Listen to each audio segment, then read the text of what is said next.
Tuhan, terima kasih buat malam hari ini kami dianugerahkan kepada Tuhan waktu untuk belajar firman Tuhan, supaya kami boleh semakin mengenal kebenaran, pikiran hati kami diisi dengan kebenaran, dan biarlah dengan itu seluruh hidup kami dipengaruhi juga oleh kebenaran-Mu. Pimpin kami dalam belajar bersama-sama, mampukanlah kami bisa berkonsentrasi, menginginkan akan kebenaran, dan mampukan kami menundukkan diri sedemikian rupa ketika penjelasannya mungkin tidak sesuai dengan apa yang kami anggap benar. Tapi biarlah pikiran dan perasaan kami ditundukkan di bawah otoritas firman Tuhan yang sempurna. Berkati kami semua, dalam nama Yesus kami berdoa. Amin. Baik, sekali lagi terima kasih untuk rekan-rekan yang sudah memberikan pertanyaan. Saya percaya bahwa jawaban dari pertanyaan-pertanyaan ini bukan hanya berguna bagi kita yang bertanya, tetapi bagi setiap kita yang mau belajar bersama-sama, ya. Ada beberapa pertanyaan, ya. Ada 8 pertanyaan. Tapi di pertanyaan ke-8 itu banyak sub pertanyaannya, ya. Kira-kira kalau di total ya lebih dari 13 kira-kira begitu. Oke, kita langsung saja untuk menghemat waktu, kita akan langsung membahas pertanyaan yang pertama. Bagaimana tanggapan kita sebagai orang Kristen terkait perang Palestina dan Israel yang hingga saat ini belum usai? Bagaimana dengan produk yang diboikot? Apakah masih boleh dipakai atau tidak? Bagaimana kita menjawab ke agama lain terkait hal ini? Apakah Kristen bela Israel, Palestina, ataukah netral, tidak membela manapun? Apakah agama Kristen tidak terlibat dalam masalah perang ini? Oke, ya, ini topiknya masih cukup hangat, ya, berkenaan dengan memang perang Israel dan Palestina yang sampai hari ini masih belum selesai, bahkan meluas, ya, bahkan perangnya meluas. Nah, bagaimana kita menanggapi hal ini, saudara? Yang pertama kita perlu merenungkan, apakah perang Israel-Palestina itu sebenarnya perang politik atau agama? Konflik di sana itu sebenarnya konflik politik atau konflik agama? Tidak sedikit yang menganggap ini sebagai konflik agama, ya. Sehingga ada demo di mana-mana gitu, ya. Bela Palestina, kalau bela Israel berdasarkan agama. Namun sebenarnya kalau kita lihat saudara sekalian, data yang ada pada tahun 2022, ya, itu dari Biro Pusat Statistik Israel, dinyatakan bahwa penduduk Israel itu memang mayoritas beragama Yahudi, ya, 73,6%. Lalu 18,1% itu Islam. Jadi jangan dipikir bahwa tidak ada orang Islam di Israel. Banyak itu, 18% lebih. Sedangkan Kristen di Israel tahun 2022 itu hanya 1,9% saja. Dan 1,6 itu beragama Druze, itu saya juga kurang ngerti apa itu, ya. Lalu di Palestina, ini memang mayoritas itu Islam, ya. Islamnya Sunni, dan Kristen itu 6%. Artinya begini, kalau kita lihat komposisi seperti ini, tidak semua orang di negara Israel itu Yahudi. Islamnya cukup banyak. Dan tidak semua orang yang di Palestina itu Islam. Islam. Ada Kristen 6% di sana. Maka kita lihat ketika Israel dibombardir dengan rudal, dengan roket yang ratusan itu. Kalau ada korban jiwa, apakah korban jiwanya cuma orang-orang Yahudi? Saya yakin tidak. Pasti juga banyak orang Islam di Israel yang jadi korban. Demikian ketika Israel menyerang habis-habisan Palestina, ya, di jalur Gaza itu. Apakah korbannya itu cuma orang Islam? Tidak. Kalau sudah baca di internet, ya, sudah cari informasi, maka tidak sedikit juga orang Kristen yang jadi korban. Maka berbicara Kristen, baik di pihak Israel maupun di pihak Palestina, sama-sama menjadi korban perang ini. Sehingga kita harus simpulkan bahwa ini sebenarnya bukan perang agama. Karena semua agama menjadi korban kok. Semua orang yang beragama apapun, baik di Israel maupun Palestina, itu jadi korbannya. Sehingga memang lebih cocok ini konflik politik atau konflik agama. Meskipun tetap ada unsur-unsur agamanya. Tetapi tidak boleh dikatakan ini benar-benar perang agama. Tidak, ini konflik politik yang di dalamnya memang ada unsur-unsur agamanya. Sehingga sekalipun dipahami sebagai konflik yang ada unsur agamanya, Kristen itu tidak identik dengan Yahudi atau Yudaisme. Ya. Sehingga tidak ada alasan kita berdasarkan alasan religius untuk kita membela Israel. Demikian pula tidak ada alasan bagi kita yang bersifat religius untuk membela Palestina. Karena kalaupun disangkut pautkan dengan agama, Kristen itu bukan Yudaisme. Bahkan tentu saja Kristen bukan Islam. Tidak ada kaitan begitu loh. Ya, jadi kalau begitu bagaimanakah posisi orang Kristen terhadap perang kedua negara ini? Maka kita harus melihatnya secara umum bagaimana pandangan Kristen tentang perang. Itu dulu ya. Jadi bukan tentang apa agamanya. Karena tidak ada kaitan itu dengan kita sebagai orang Kristen. Ya meskipun Israel adalah akar dari kekristenan. Tapi kan Alkitab sudah ngomong tidak semua orang Israel itu orang pilihan. Sehingga kita kembali kepada standarnya atau etika Kristennya. Bolehkah orang Kristen berperang? Di situ dulu. Maka dari situ kita akan juga menilai tentang perang Israel dan Palestina ini. Benar atau tidak benar. Boleh atau tidak boleh. Itu kalau lagi-lagi kembali kepada prinsipnya tentang etika perang menurut kekristenan. Di dalam salah satu etika perang itu ada yang namanya just war theory. Dan inilah yang kita setujui. Jadi ketika kita ditanya, bolehkah orang Kristen berperang? Ada banyak teori. Ada yang teorinya bersifat aktif, agresif. Jadi satu bangsa tidak diserang, tidak dirugikan, tapi dia ingin menguasai bangsa lain, lalu dia menjajah, memerangi bangsa lain. Itu namanya aktif agresif dalam peperangan. Itu tentu kita tolak. Etika Kristen menolak perang yang semacam itu. Tidak diganggu, tidak diserang, tapi ingin menjajah, ingin menguasai, lalu menyerang bangsa lain. Itu tentu tidak boleh. Lalu ada yang namanya pasifisme. Pasifisme itu artinya kita mau diserang dengan alasan apapun, kita tidak boleh bales. Ya mau dibunuh, dibunuhlah. Mau dijajah, dijajahlah. Kira-kira begitu ya. Ini pasifisme. Jadi apapun bangsa lain mau nyerang kita, orang Kristen tidak boleh ikut perang, tidak boleh bela negara, tidak boleh.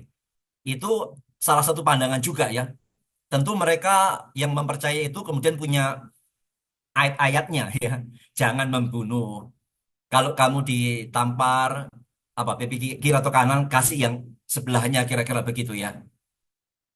Tapi sebenarnya pasifisme ini meskipun ada ayat-ayat yang dipakai, tetapi dimengerti secara salah ya. Misalnya, ketika berikan pipi sebelahmu, itu sebenarnya prinsipnya adalah bukan masalah tidak boleh berperang, tetapi prinsipnya adalah itu tentang hal-hal yang tidak menyangkut nyawa kita. Ditampar pipi, apa kaitannya dengan nyawa yang melayang? Tidak ada. Jadi kalau itu tidak berkaitan dengan nyawa kita, maka kita tidak boleh melawan, tidak boleh membalas. Tapi kalau itu sudah berkaitan dengan nyawa, maka tentu saja kita boleh. Ya. Karena itulah ada etika perang kekristenan yang namanya adalah just war theory. Artinya kita tidak dilarang secara mutlak untuk ikut perang. Tetap fondasinya sebenarnya adalah memang kita sebisa mungkin menghindari perang. Etika Kristen mengajarkan sebisa mungkin, semaksimal mungkin hindari perang, dialog, negosiasi, dan lain sebagainya. Hindari perang. Tetapi ketika hal ini tidak berhasil dan kemudian kita yang diserang, bukan kita yang menyerang duluannya, tapi kita yang diserang bangsa lain atau diserang pihak lain, maka dalam keadaan itu perang dilakukan dalam keadaan yang terpaksa. Kita terpaksa berperang melawan orang yang menyerang untuk membela diri atau membela bangsa dan negara dari pihak lain yang mencoba untuk melakukan agresi terhadap kita. Maka dalam hal inilah etika peperangan dalam pengertian yang just war theory ini bisa dilakukan. Jadi secara umum jangan perang. Tapi kalau sudah diserang dan pilihannya adalah hidup dan mati, maka tentu saja kita dibolehkan untuk membela diri, membela bangsa dan negara kita dari agresi pihak lain. Jadi peperangan boleh dilakukan dengan kondisi yang semacam ini. Bukan yang mendahului menyerang, tetapi dalam keadaan yang membela diri, mau tidak mau mesti menyerang demi membela diri itu. Maka diperbolehkan. Nah, sekarang lihat kondisinya Israel dan Palestina. Itu harus dilihat case per case ya. Lihat dari waktu ke waktu. Apakah Israel ketika menyerang itu bersifat membela diri? Apakah Palestina waktu menyerang itu juga sedang membela diri atau sebenarnya sedang mengagresi, sedang mengganggu pihak lain? Nah, bagian ini sangat tidak mudah untuk diputuskan. Sangat tidak gampang untuk menjawab bagian ini ya. Tapi mau tidak mau itulah pertimbangan kita untuk ketika kita ditanya, jadi posisi Kristen gimana dong terhadap perang Israel Palestina? Kita hanya boleh mengatakan ini loh prinsip peperangan Kristen. Bahwa kita menekankan bahwa perang sebisa mungkin dihindari. Tetapi untuk pihak yang diserang, maka tentu saja dia boleh membela diri. Hanya itu patokan kita. Nah, untuk menilai Israel dan Palestina memang tidak gampang. Siapa sih yang sedang diserang? Siapa sih yang membela diri? Ada kalanya Israel yang diserang duluan diganggu, kemudian balas. Tapi ada kalanya Israel yang mungkin menyerang duluan. Nah, ini sangat apa ya, sangat complicated ya masalahnya ya. Ya tentu ketika ditanya begitu kita hanya bisa mengutarakan saja prinsip peperangan yang diperbolehkan. Ya, kita tidak bisa menilai mutlak Israel yang benar dengan peperangan ini atau sebaliknya Palestina yang benar dengan peperangan ini. Saya pikir kita tidak bisa secara mutlak untuk menentukan pilihan itu. Tergantung case-nya apa. Termasuk ketika ada perjanjian damai. Siapa dulu yang mengkhianati perjanjian damai itu? Nah, itu tentu untuk menentukan ya posisi kekristenan menilai. Jadi kita tidak membela satu pihak tertentu berdasarkan alasan agama. Tidak, tidak ada kaitan Kristen mesti membela Yahudi atau Islam. Tidak dalam bagian itu. Tetapi kita prinsipnya hanya memegang tentang bagaimanakah perang yang bisa dilakukan. Yaitu dalam keadaan terpaksa sebagai pembelaan diri. Titik. Ya. Kira-kira itu jawabannya ya. Ketika kita ditanya, bagaimana posisi kekristenan melihat perang Israel dan Palestina? Kita hanya bisa mengatakan, ini loh, perang menurut Kristen semacam ini. Silahkan kita nilai peperangan yang dilakukan sekarang itu mana yang bersifat bertahan. Nah, lagi-lagi sekali itu posisi yang tidak mudah untuk kita menilai ya. Karena perang yang terjadi sekarang dengan perang yang terjadi pada masa lalu di antara kedua negara ini tentu case-nya bisa berbeda-beda ya. Siapa yang nyerang duluan, siapa yang dalam keadaan bertahan. Bisa jadi Israel yang benar, bisa jadi Palestina yang benar. Karena kita menilainya bukan berdasarkan agama, tapi berdasarkan prinsip peperangan yang dibenarkan. Oke, itu jawaban saya tentang perang Israel dan Palestina dalam kita melihatnya dalam kacamata kekristenan. Silakan jika ada yang ingin menambahkan atau ingin memperkaya sebelum kita lanjut ke pertanyaan kedua. Ya, Muse, Ya, ini dengan hadir. Muse. Eh, Kalau kita lihat kan perang itu kan asalnya itu dari kembalinya bangsa Israel ke tanah Kanaan lah. Nah, kalau kita lihat perjanjian lama, tanah perjanjian. iya, Memang juga belum, jadi memang debatable juga nih tanah Palestina itu dulunya milik siapa? Apakah milik bangsa Arab? Ataukah ini kalau kita melihat ke zaman kita raja-raja kan ada bangsa-bangsa sebelumnya juga di situ. Kemudian iya, bangsa Israel masuk dan seterusnya. iya, Kemudian iya. Kanaan, kemudian keluar karena apa?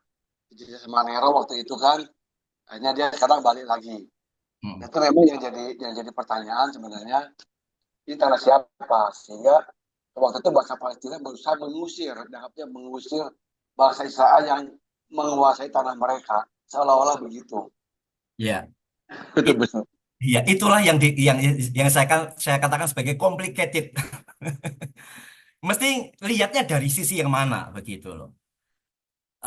Itu yang bagi saya agak sulit menjawabnya ya. Sehingga memang kalau dilihat dari sejarah Alkitabnya ya, ya memang ada janji Tuhan ya untuk seperti itu. Tetapi kan kita melihat Alkitab itu kan secara keseluruhan ya. Jadi kan kita juga tidak mengatakan bahwa tanah perjanjian yang sebenarnya itu di sana kan tidak. Kan sebenarnya apa yang terjadi dalam bangsa Israel itu kan hanya bayangan bagi kita untuk mengatakan bahwa kita punya tanah perjanjian rohani kan kira-kira begitu. Ada Israel jasmani, ada Israel rohani, ada tanah perjanjian jasmani, ada tanah perjanjian rohani. Nah, tentu sebagai orang Kristen, ya kita mungkin tidak terlalu bisa menggunakan ya di dalam hal itu untuk membenarkan Israel mengagresi, menurut saya tidak bisa. Makanya ini yang saya katakan sebagai complicated, tidak gampang untuk menilai bagian itu ya. Memang ada sejarahnya di dalam Alkitab, tetapi kan sejarah sejarah itu kan terus bergulir ya. Kemudian tanah itu ditinggalkan, kemudian bangsa lain masuk dan segala macam. Itu kan tidak gampang ya untuk menilainya. Jadi kalau kalau ditanya seperti itu ya kalau saya pribadi kembali ke prinsip perangnya, bukan tentang asal usul tanahnya. Meskipun asal usul tanahnya seandainya pun itu benar-benar ya dalam pengertian adalah haknya bangsa Israel, tapi dengan mengagresi apakah itu benar? Nah itu kembali lagi ke etika perang yang mesti dipakai ya. Kan tidak bisa dengan mengakui itu tanah lalu kita menginvasi menyerang pihak lain ya. Itu kan tidak cara etika Kristen kan tidak dibenarkan juga ya. Ya mungkin jawabannya tidak memuaskan ya, tapi memang tidak gampang untuk menjawab bagian ini. Kecuali kalau saya hanya kembali ke prinsip perangnya, menilai perangnya ya. Selama perangnya itu tidak bersifat aktif agresif, yaitu dalam pengertian membela diri maka diperbolehkan. Apapun alasannya, tapi kalau itu kemudian perangnya bersifat aktif agresif maka tidak diperbolehkan. Kira-kira begitu ya. Ada yang lain? Oke, kita lanjutkan ke pertanyaan kedua. Apakah Lucifer adalah nama pemimpin setan? Banyak sekali yang menggunakan dasar Alkitabnya di Yesaya 14 ayat 12. Sementara konteks yang dibahas adalah tentang ejekan terhadap Raja Babel. Mohon penjelasannya, mohon penjelasannya. Ya memang ini suatu kepercayaan umum ya yang sudah mungkin diperdengarkan sejak lama bahwa bosnya setan itu namanya Lucifer gitu gitu. Dan kemudian diambil dari Yesaya 14 ayat 12 dijadikan dasar sebagai kejatuhan setan, yaitu malaikat yang jatuh kemudian menjadi setan. Itu diambil dari Yesaya 14 ayat 12. Pertanyaannya adalah, apakah benar bahwa Yesaya 14 ayat 12 itu membicarakan kejatuhan setan? Atau seperti yang dinyatakan dalam pertanyaan ini adalah konteksnya tentang kejatuhan Raja Babel. Kita langsung lihat ayatnya ya. Yesaya 14 ayat 12. Wah, engkau sudah jatuh dari langit, hai bintang timur, putra fajar. Engkau sudah dipecahkan dan jatuh ke bumi, hai yang mengalahkan bangsa-bangsa. Nah, ayat ini kemudian oleh kebanyakan orang dijadikan dasar bahwa ini adalah tentang kejatuhan setan. Bagaimana malaikat itu menjadi setan. Lalu mereka menghubungkan ini dengan Lucifer. Kenapa? Karena memang ada satu terjemahan, yaitu terjemahnya King James Version, itu menerjemahkan bintang timur itu dengan kata Lucifer. Ya, kalian sudah lihat ya, dalam terjemahan King James, itu di sana dipakai kata Lucifer. Tapi terjemahan bahasa Inggris yang mayoritas yang lainnya, tidak. Jadi penerjemahan Lucifer ini sangat minoritas dalam versi Inggris ya. Selain King James kayaknya ada satu lagi ya. Tapi mayoritas semua itu tidak pakai kata Lucifer. Nah, sekarang kita membahasnya adalah ke poin utamanya. Apakah Yesaya 14 ayat 12 ini membicarakan kejatuhan setan? Kalau ini membicarakan kejatuhan setan, maka bolehlah kita anggap Lucifer itu sebagai bosnya setan, kira-kira begitu ya. Tetapi ternyata Yesaya 14 ayat 12 ini sama sekali tidak membicarakan kejatuhan setan. Seperti yang sudah dikutip dalam pertanyaan itu, bahwa yang dibahas dalam Yesaya 14 ayat 12 ini tentang kejatuhan Raja Babel. Ya, tentang sindiran kepada Raja Babel. Bukan tentang kejatuhan setan. Lalu ada yang mengatakan begini, memang betul itu kejatuhan Raja Babel, tetapi itu kan merupakan tipe ya, yang mengarah kepada antitipenya. Seperti misalnya di dalam Alkitab ada penyembelihan kambing domba, pengorbanan kambing domba, ada korban kambing domba. Ya, itu merupakan tipe terhadap pengorbanan Yesus. Lalu berdasarkan itu dikatakan ini memang membicarakan Raja Babel, tetapi itu merupakan penggenapannya kepada jatuhnya setan. Tapi yang semacam ini salah. Mengapa? Karena tipe menjadi antitipe itu harusnya mengarah ke depan. Korban binatang sebagai tipe mengarah kepada antitipenya pada Yesus. Yesusnya belum datang. Kemudian sebelumnya sudah ada tipenya yaitu binatang yang dikorbankan. Itu bisa menunjuk pada yang ke depan. Tetapi tipe dan antitipe tidak bisa menunjuk ke belakang. Setan sudah jatuh duluan sebagai antitipe misalnya. Lalu baru kemudian ada tipenya belakangan. Itu tidak bisa seperti itu. Maka jelas Yesaya 14 ayat 12 tidak membicarakan kejatuhan setan yang sudah terjadi jauh-jauh hari sebelumnya. Tidak. Jadi murni Yesaya 14 ayat 12 ini membicarakan kejatuhan Raja Babel. Sehingga Lucifer jelas tidak bisa dipakai sebagai nama setan atau pemimpin setan. Sekali lagi ya, jadi karena Yesaya 14 ayat 12 tidak membicarakan kejatuhan setan, maka sekali lagi Lucifer tidak bisa dipakai sebagai nama pemimpin setan. Ya. Tapi kalau kita masih menjumpai di YouTube, di TikTok yang menyebut Lucifer sebagai pemimpin setan, yaitu sesuatu yang memang secara umum dipercaya semacam itu. Tetapi kita belajar malam hari ini itu bukan hal yang benar, bukan hal yang benar. Ya, John Calvin tentang masalah ini ya, tentang Lucifer yang dianggap sebagai pemimpin setan berdasarkan Yesaya tadi mengatakan begini.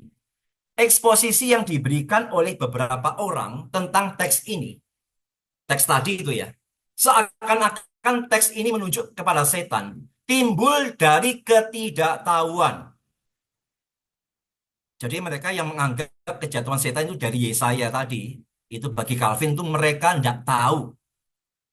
Karena konteks secara jelas menunjukkan bahwa pernyataan-pernyataan ini harus dimengerti dalam hubungannya dengan Raja Babel.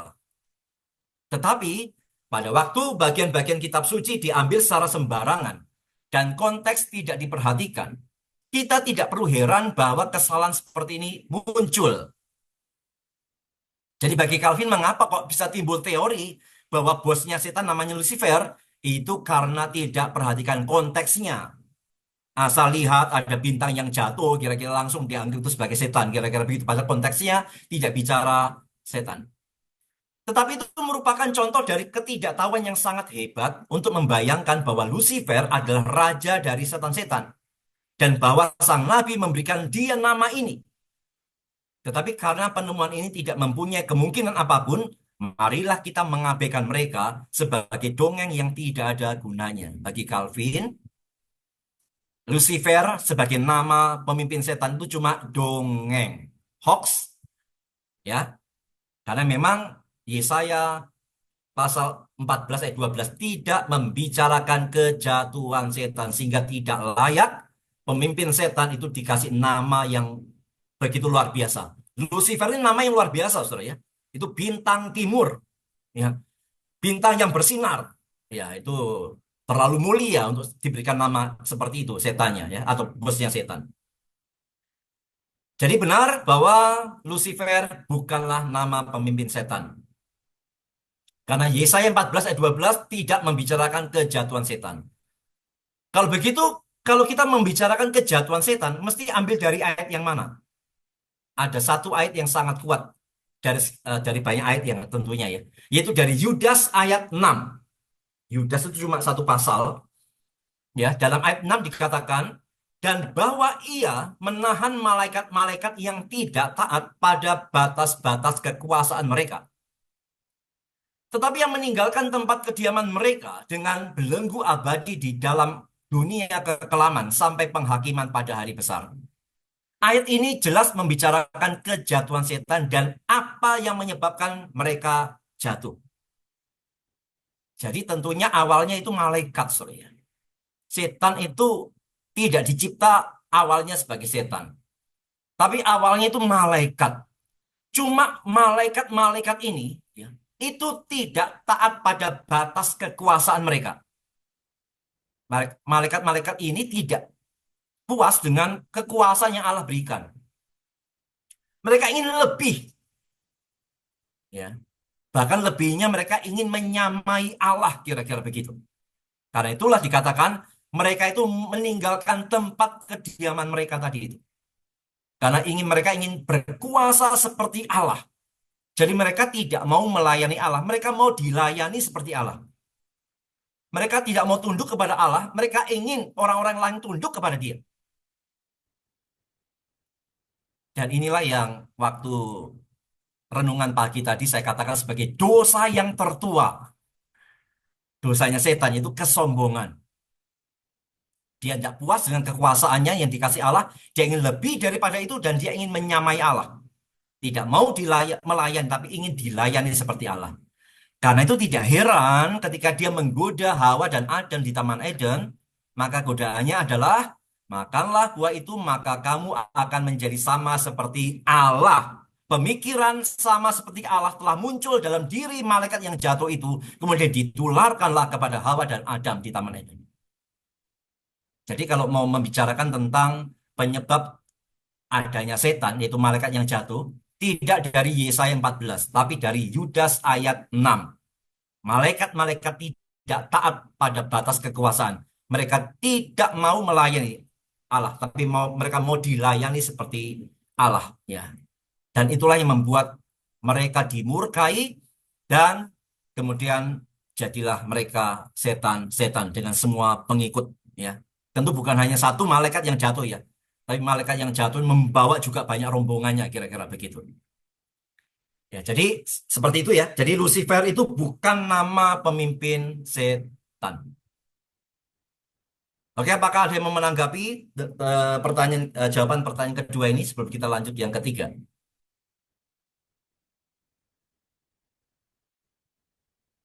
Jadi nanti kalau punya anak, boleh nggak kasih nama Lucifer? Ya boleh lah. Cuma tantangannya kan menghadapi pandangan umum aja. Oh, kenapa kamu kasih nama anak Lucifer? Karena sudah apa ya, konotasinya sudah negatif selama ini sih ya. Tapi kalau mau coba enggak apa-apa. Saya punya anak ya kasih nama Lucifer. Oke, kita lanjut. Yang ketiga, apakah menyangkal, maksudnya menyangkal Yesus itu ya, termasuk menghujat Roh Kudus? Jika iya, mengapa di dalam Alkitab tertulis menghujat Roh Kudus tidak dapat diampuni? Tetapi Petrus tidak diampuni, tapi Petrus diampuni. Sebenarnya dari pertanyaan ini sudah menjawab kok ya. Jadi pertanyaan ini sudah menjawab pertanyaannya. Petrus menyangkal, tapi waktu bertobat dia diampuni. Tapi ayat Alkitab mengatakan kalau menghujat Roh Kudus tidak diampuni. Maka berdasarkan logika itu, maka jelas harus disimpulkan menyangkal tidak sama dengan menghujat. Ya, jadi pertanyaannya sudah menjawab pertanyaan sebenarnya ya. Jadi menyangkal tidak sama dengan menghujat, menghujat tidak sama dengan menyangkal. Ya. Petrus menyangkal, dia bertobat, dia diampuni. Tapi menghujat Roh Kudus tidak diampuni. Mari kita lihat ayatnya dulu. Matius 12 ayat 31. Sebab itu aku berkata kepadamu, segala dosa dan hujat manusia akan diampuni. Tetapi hujat terhadap Roh Kudus tidak akan diampuni. Hujat terhadap Roh Kudus Kudus tidak akan diampuni. Kita harus lihat konteksnya ya. Mengapakah Yesus mengatakan kalimat ini? Kalau kamu menghujat Roh Kudus, maka kamu tidak diampuni. Apa yang terjadi pada waktu itu? Nah, kita lihat konteksnya. Itu ada di dalam ayat 22 sampai 24. Kemudian dibawalah kepada Yesus seorang yang kerasukan setan. Orang itu buta dan bisu. Lalu Yesus menyembuhkannya. Sehingga si bisu itu berkata-kata dan melihat. Maka takjublah sekalian orang banyak itu. Katanya, ia ini agaknya anak Daud. Mesias kira-kira begitu. Tetapi ketika orang Farisi mendengarnya, mereka berkata, dengan Belzebul, penghulu setan, ia mengusir setan. Jadi pada waktu Yesus menyembuhkan orang dengan kuasa ilahinya. Lalu orang-orang Farisi itu mengatakan, oh dia ngusir tidak pakai kuasa Allah, tapi pakai kuasa setan. Maka itulah yang disebut sebagai menghujat Roh Kudus. Pertanyaannya yang penting begini, loh apakah orang Farisi itu tidak bisa atau tidak tahu bahwa Yesus ini melakukan mujizat dengan kuasa Allah? Kalau mereka tidak tahu, lalu mereka mengatakan dengan kuasa setan, itu bukanlah menghujat. Tetapi bahwa Yesus menganggap mereka menghujat, itu karena orang-orang Farisi ini sebenarnya tahu bahwa Yesus menyembuhkan bukan dengan kuasa setan, tapi dengan kuasa Allah.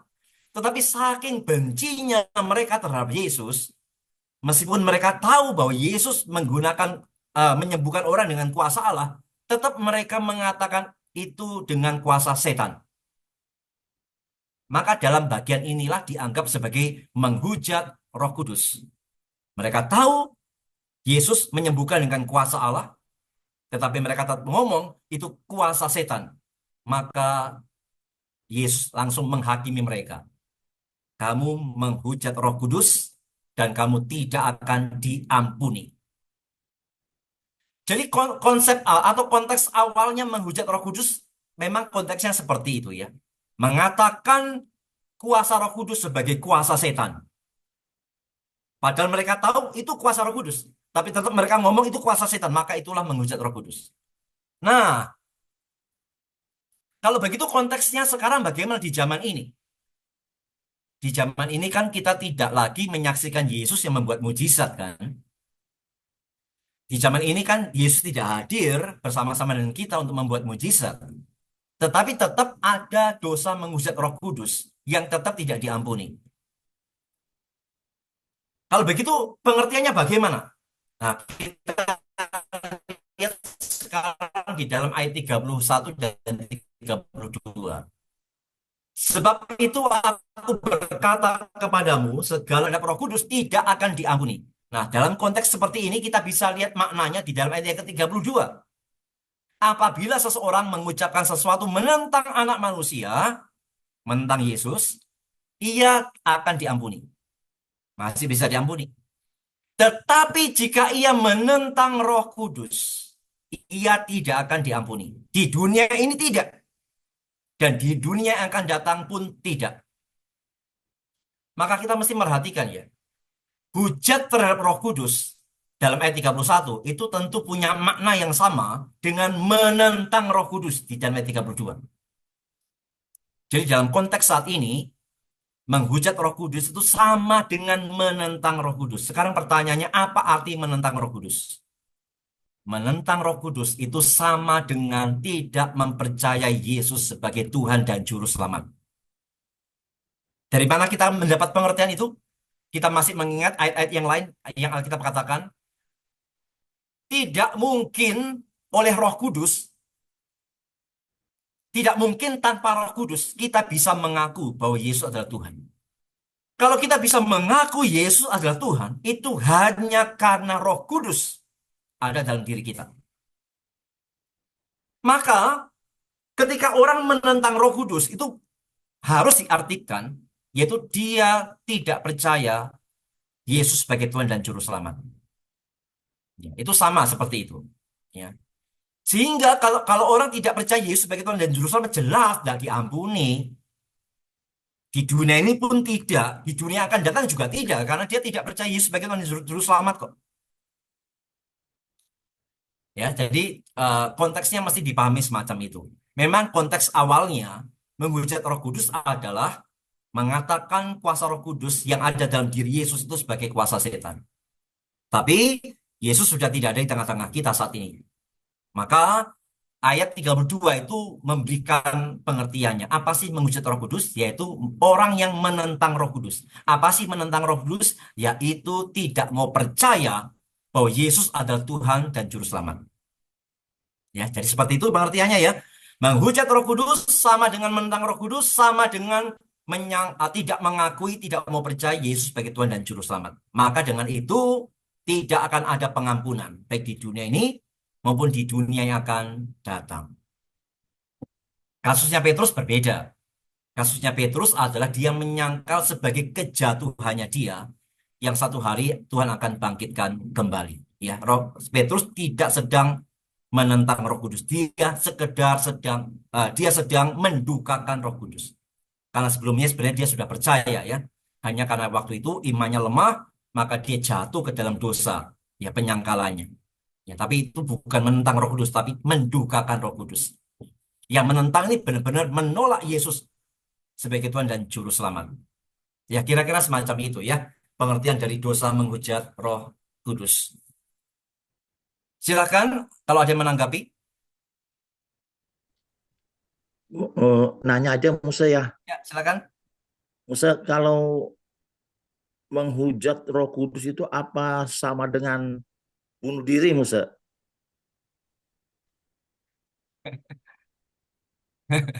Ya, kalau dikait-kaitkan sih bisa dikait-kaitan ya, tetapi sebenarnya tidak ada kaitan langsung ya. Kalau mau dikaitkan begini, mengapa sih orang itu bunuh diri?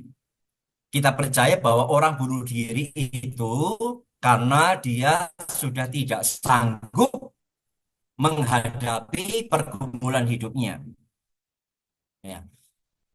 Lalu siapakah orang yang tidak sanggup menghadapi pergumulan hidupnya? Maka kita kembali ke 1 Korintus 10 ayat 13. Ada janji Tuhan bagi orang percaya, maka apapun pencobaannya Tuhan akan batasi, sehingga orang yang percaya itu akan dimampukan menghadapi pergumulannya. Sehingga dari ayat itu, orang yang sungguh-sungguh percaya tidak akan pernah bunuh diri. Tidak akan pernah bisa mati dengan bunuh diri. Sehingga orang yang terbukti mati karena bunuh diri berarti membuktikan bahwa dia tidak sanggup menghadapi pergumulannya. Kalau dia tidak sanggup menghadapi pergumulannya berarti dia tidak mengalami janji dalam 1 Korintus 10 ayat 13. Kalau dia tidak mengalami janji dalam 1 Korintus 10 ayat 13 berarti dia bukan anak Tuhan. Kalau dia bukan anak Tuhan berarti mencerminkan tidak ada Roh Kudus dalam dirinya. Ya, kalau mau dikait-kaitkan seperti itu sih ya. Tapi tidak ada kaitannya sebenarnya langsung ya. Ya, terima kasih, Musa. Ya. Kita lanjut ke pertanyaan keempat. Ada di chat Musa. Oh, di chat sebentar.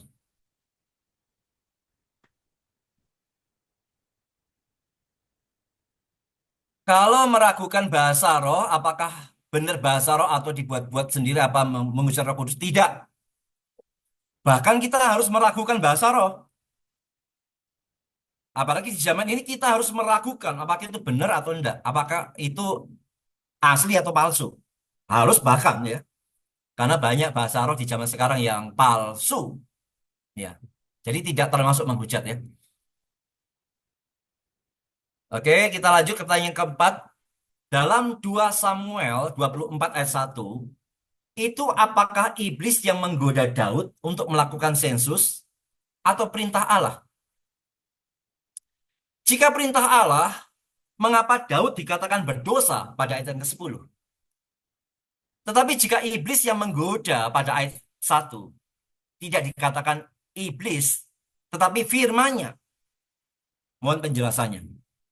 Nah, ini sedikit agak rumit, saudara. Mari kita coba konsentrasi ya. Kita lihat ayatnya dulu dalam 2 Samuel 24 ayat 1. Bangkitlah pula murka Tuhan terhadap orang Israel. Ia menghasut Daud melawan mereka. Firman-Nya pergilah, hitunglah orang Israel dan orang Yehuda.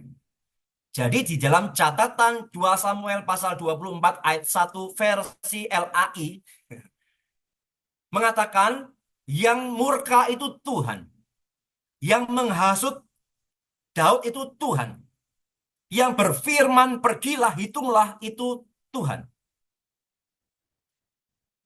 Lalu kemudian ternyata Daud melakukannya.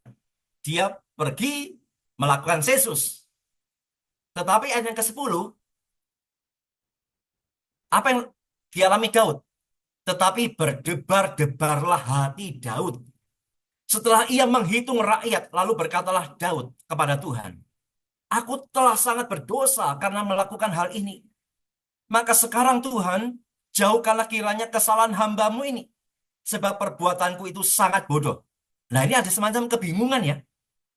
Di dalam ayat 1, itu dikatakan Tuhan yang menghasut Daud supaya Daud itu melakukan sensus. Tapi waktu Daud melakukan sensus, justru dia merasa berdosa. Lalu dia minta ampun sama Tuhan. Loh, bukankah di ayat 1 itu Tuhan yang perintahkan sensus kan? Jadi gimana ini? Melakukan perintah Tuhan kok malah merasa berdosa? Belum lagi kita tambah lagi ini di bagian yang paralel. Dalam 1 Tawarik 21 ayat 1. Iblis bangkit melawan orang Israel. Dan ia membujuk Daud untuk menghitung orang Israel. Nah, sekarang bagaimana ceritanya? Dalam 2 Samuel 24 ayat 1, kelihatannya Tuhan yang menghasut Daud untuk lakukan sensus. Tetapi dalam 2 Tawarik, bagian yang paralel, itu iblis yang menghasut Daud untuk lakukan sensus. Ini dulu yang kita perlu jawab ya. Jadi yang sebenarnya yang menghasut Daud melakukan sensus itu siapa? Tuhan atau iblis? Jawabannya adalah bagaimana? Jadi yang benar mana? Yang benar ini 2 Samuel atau 1 Tawarik? Ada beberapa kemungkinan.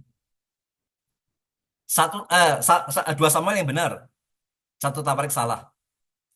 1 Tawarik yang benar. 2 Samuel yang salah. Atau kedua-duanya salah. Atau kedua-duanya benar. Pilih mana? A, B, C, atau D. Kan cuma 4 pilihan itu aja kan? Tentu kita harus mengatakan kedua-duanya benar. 2 Samuel benar waktu ngomong Tuhan yang menghasut. 1 Tawarik benar waktu mengatakan iblis yang menghasut. Lalu bagaimana ini menghubungkan kedua hal ini? Kita mesti mengingat bagian yang seperti yang Ayub alami ya. Dengan kondisi yang sama, Tuhan itu menguji Ayub. Tetapi setan mencoba Ayub. Dengan keadaan yang sama, Tuhan ingin menguji tentang kesetiaan Ayub. Tapi setan ingin mencoba untuk menghancurkan Ayub. Hal ini mirip dengan yang dialami dalam kasus Daud melakukan sensus ini. Sebenarnya Tuhan itu mau menguji Daud. Daud, kamu akan lakukan sensus atau tidak kira-kira? Tuhan mau menguji. Tapi setan ingin membujuk, mencoba Daud untuk benar-benar melakukan itu. Supaya Daud berdosa kepada Tuhan. Jadi satu sisi Tuhan menguji untuk melihat kesetiaan Daud. Tapi setan mencoba untuk menghancurkan, menjatuhkan Daud. Seperti itu hubungannya. Atau kalau kita mau mengkaitkan, menghubungkan ini, adalah juga bisa semacam ini. Semuanya itu di dalam kontrolnya Allah. Allah itu adalah first cause, penyebab pertama dari semua yang terjadi. Dan di dalam menghasut, dia mengizinkan setan. Hubungannya bisa seperti itu ya. Jadi Tuhan tetap sebagai pengontrol segala sesuatu. Ya. Tetapi ketika Daud ingin melakukan sensus, Tuhan dalam tanda kutip memakai atau mengizinkan setan untuk mencoba Daud. Seperti itu yang terjadi pada Ayub juga kan. Setan hanya bisa bekerja sejauh Allah mengizinkan dia. Jadi setan itu tidak berdaulat, saudara. Allah yang berdaulat. Ya. Maka kita bisa mengatakan begini, maka Allah itu kadang-kadang mengizinkan iblis untuk menguji umatnya, untuk mencapai maksud-maksud ilahinya. Dalam kasus Daud, Allah mengizinkan iblis untuk mencobai Daud karena kesombongannya dan ketidakpercayaannya kepada Allah. Jadi kembali ke pertanyaan, siapa sebenarnya yang menghasut Daud? Allah atau iblis? Jawabannya adalah kedua-duanya. Dalam satu godaan di hati Daud untuk melakukan sensus, itu Allah sedang menguji dia. Tapi pada saat yang sama, iblis menggunakan kondisi itu untuk mencoba Daud. Atau dengan bagian yang lain, dalam kondisi seperti itu, Allah sedang mengizinkan setan untuk mencobai Daud melakukan sensus. Jadi tidak bertentangan ya, antara dikatakan Allah yang menghasut dan iblis yang menggoda. Tidak bertentangan. Kedua-duanya benar dalam kaitan yang semacam itu tadi. Cuma masalahnya tadi yang ditanyakan ini, dalam ayat 1 ini, bangkitlah pula murka Tuhan terhadap orang Israel. Ia menghasut Daud melawan mereka. Firman-Nya. Di dalam ayat 1, di dalam terjemahan LAI, seolah-olah Tuhan yang ngomong langsung sama Daud. Daud, kamu pergi, kamu hitung. Kan begitu kan? Ini jadi problem kan? Kalau tadi penjelasannya Allah mengizinkan setan menggoda Daud, tapi kalau dalam lihat ayat pertama, ini kok Allahnya aktif ngomong sama Daud. Daud kamu pergi hitung. Setelah Daud pergi hitung, loh justru berdosa sama Tuhan. Loh Tuhan kan ngomong suruh pergi suruh hitung. Nah sebenarnya dalam hal ini ada semacam problem penerjemahan ya. Kalau kita lihat di dalam ayat 24 ayat 1 ini, seolah-olah memang Tuhan yang langsung ngomong sama Daud. Ya. Tapi kalau kita lihat terjemahan dalam King James, itu tidak pakai tanda petik, saudara. Jadi Tuhan itu menguji Daud, ya, supaya Daud itu pergi menghitung orang Israel. Tapi tidak sebagai kalimat langsung dari Tuhan. Jadi yang ngomong pergi hitunglah itu bukan Tuhan. Hanya Daud sedang digoda dalam hatinya untuk mengadakan sensus itu. Jadi bukan perkataan langsung dari Tuhan. Kalau itu perkataan langsung dari Tuhan, lalu Daud melakukannya, mengapa Daud merasa bersalah? Tidak mungkin. Sehingga 22-24 ayat 1 jelas itu bukan dalam tanda petik kalimat langsung dari Tuhan. Bukan. Tapi itu sekedar bahwa Tuhan sedang menguji Daud. Ya, apakah Daud ini akan menghitung, melakukan sensus atau tidak?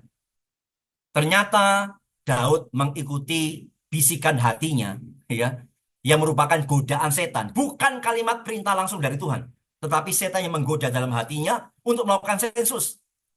Nah, kemudian barulah dia ngomong kepada Yoab dan para pemimpin waktu itu.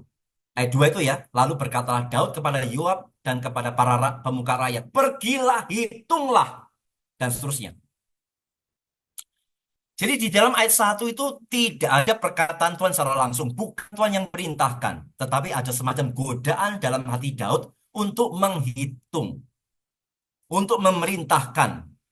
Lalu ayat 2 barulah Daud kemudian, dan ternyata dalam ujian itu Daud kalah. Di dalam godaan setan itu Daud juga kalah. Ya, dia jatuh, kemudian dia perintahkan Yoab untuk menghitung, melakukan sensus. Itu yang terjadi. Ya, jadi bukan perintahnya Tuhan langsung, kata-kata Tuhan langsung untuk Daud pergi menghitung, tapi Tuhan mengizinkan Daud digoda dalam hatinya melakukan sensus. Lalu ayat kedua ternyata Daud gagal terhadap ujian itu. Setan berhasil menjatuhkan Daud dan kemudian Daud melakukan sensus dengan menyuruh Yoab untuk melakukannya. Padahal sebelumnya Yoab sudah ngomong ini, Tidak benar, tapi Daud tetap kemudian melakukan itu. Sekarang pertanyaan yang timbul adalah, mengapa sensus itu kok salah di mata Tuhan? Mengapa sensus itu salah? Ya, dalam ayat 9 dan 10, lalu Yoab memberitahukan kepada raja hasil pendaftaran rakyat. Orang Israel ada 800.000 orang perangnya yang dapat memegang pedang. Dan orang Yehuda ada 500.000. Tetapi berdebar-debarlah hati Daud setelah ia menghitung rakyat. Lalu berkatalah Daud kepada Tuhan, aku telah sangat berdosa karena melakukan hal ini, yaitu menghitung, melihat kekuatan orang Israel. Maka sekarang Tuhan, jauhkanlah kiranya kesalahan hamba-Mu, sebab perbuatanku itu sangat bodoh, kata Daud. Apa sih yang salah dengan sensus yang Daud lakukan? Apakah sensus itu salah? Sensus tidak salah. Kalau sensus tidak salah, kenapa Daud merasa sangat berdosa dan mengatakan ini sangat bodoh yang kulakukan? Ini bukan masalah tentang sensusnya, saudara. Tetapi ini masalah ada di dalam hatinya Daud waktu melakukan sensus. Tentang motivasinya. Kenapa dia lakukan sensus? Ternyata Daud ini ingin melakukan sensus itu karena kesombongan. Daud sudah memenangkan peperangan. Dan sekarang dia mencoba untuk mengangan-angan. Kenapa aku bisa menang? Oh, hitung orang Israel. Berapa sih jumlahnya? Berapa sih yang memegang pedang? Berapa sih tentaranya? Daud juga ingin memastikan berapa banyak sih kekuasaanku? Berapa banyak sih orang yang aku kuasai? Maka dalam hal itu hati Daud penuh dengan kesombongan. Dia merasa sekarang dia punya kuasa, dia bisa kontrol banyak orang, dia punya banyak pengikut. Dan sekarang waktu melakukan sensus hatinya tidak lagi mengandalkan Tuhan, tapi mengandalkan, oh prajuritku banyak, SDM-ku banyak. Pada waktu itu Daud sedang tidak mengandalkan Tuhan. Maka disitulah kegagalan Daud. Bukan masalah sensusnya, tapi hatinya yang penuh dengan kesombongan. Maka ketika hasil sensus itu diberitahukan kepada Daud, ini loh tentara kita semacam ini. Daud menjadi sadar, aduh mengapa aku mengandalkan mereka tentara-tentara. Bukankah selama ini aku mengandalkan Tuhanku? Oh Tuhan, aku sudah salah kepada Tuhan. Aku sudah mengandalkan, membanggakan diriku. Mengandalkan SDM, mengandalkan kemampuan prajurit-prajurit. Aku sudah berdosa, aku sudah salah. Maka saudara bisa melihat ya, godaan ada di dalam hati Daud itu bukanlah perintah Tuhan untuk menghitung. Tapi godaan dalam hatinya merupakan bisikan setan supaya dia menghitung untuk apa? Untuk dia membanggakan dirinya. Oh ini loh aku yang punya kuasa, ini aku yang punya tentara. Oh ini loh yang menyebabkan aku bisa menang karena ada begitu banyak. Ada 1 juta lebih tentara-tentara yang luar biasa. Pada waktu itu, maka hati Daud tidak lagi berpaut kepada Tuhan. Hati Daud tidak lagi mengandalkan Tuhan. Hati Daud tidak lagi meninggikan Tuhan. Waktu itu hatinya sedang mengagumi dirinya, mengagumi pasukannya, mengagumi kekuatannya. Dan itu bagi Daud adalah dosa yang sangat besar. Maka dia mengatakan, perbuatanku ini sangat bodoh. Pada waktu aku tidak mengandalkan Tuhan, pada waktu aku tidak meninggikan Tuhan, pada waktu aku memandang kekuatanku, menyombongkan kehebatanku, itulah kebodohanku, kata Daud. Jadi jelas ya, saudara, itulah motifnya, sehingga kenapa Daud sangat merasa berdosa. Bukan karena sensusnya, tapi karena hatinya yang dipenuhi dengan kesombongan. Dan memang hal ini mengajarkan kepada kita semacam itu, saudara. Allah itu sekali lagi sangat membenci kesombongan. Allah sangat bersikap keras kepada orang yang menyombongkan diri, yang tidak mengandalkan dia, yang tidak meninggikan dia. Saya pikir kita ingat kisah dalam Daniel 4 ayat 29 sampai 32 itu ya. Sebab setelah lewat 12 bulan ketika ia sedang berjalan-jalan di atas istana raja di Babel, berkatalah raja, Bukankah itu Babel yang besar itu yang dengan kekuatan kuasaku dan untuk kemuliaan kebesaranku telah kubangun menjadi kota kerajaan? Raja belum habis bicara ketika suatu suara terdengar dari langit. Kepadamu dinyatakan, ya Raja Nebukadnezar, bahwa kerajaan telah beralih daripadamu. Engkau akan dihalau dari antara manusia, dan dari tempat tinggalmu akan ada di antara binatang-binatang di padang. Kepadamu akan diberikan makanan rumput seperti kepada lembu, dan demikian akan berlaku atasmu sampai 7 masa berlalu, hingga engkau mengakui bahwa yang maha tinggi berkuasa atas kerajaan manusia, dan memberikannya kepada siapa yang dikehendakinya. Pada waktu Daud menghitung, dia tuh merasa, wah, ini loh Israel, ini loh Yehuda, dengan pasukan-pasukan yang gagah berani, yang telah membuat menang peperangan. Mirip dengan perkataan Nebukadnezar kan? Bukankah itu Babel yang besar itu, dengan kekuatan kuasaku, untuk kemuliaanku telah kubangun. Maka hati yang sombong yang ada pada Daud itu mirip dengan hati yang sombong pada Nebukadnezar. Dan itu mirip dengan apa yang dicatat dalam Lukas pasal 12, ayat 16 sampai 20.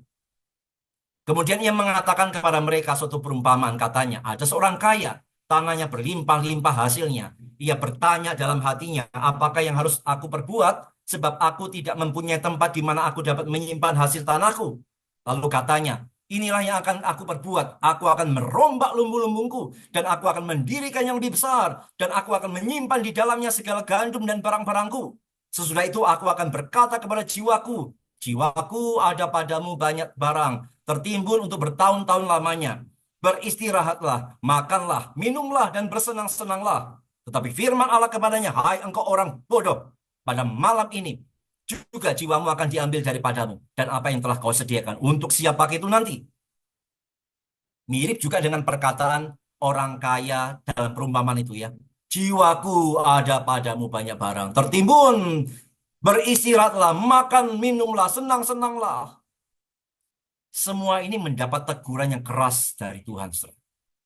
Ketika kita membanggakan potensi, membanggakan diri, kita merasa tidak perlu Tuhan, kita merasa tidak perlu bergantung sama Tuhan, kita merasa semua kesuksesan itu karena kehebatan kita, karena sumber daya kita, maka itulah yang sangat dibenci dan dimurkai Tuhan.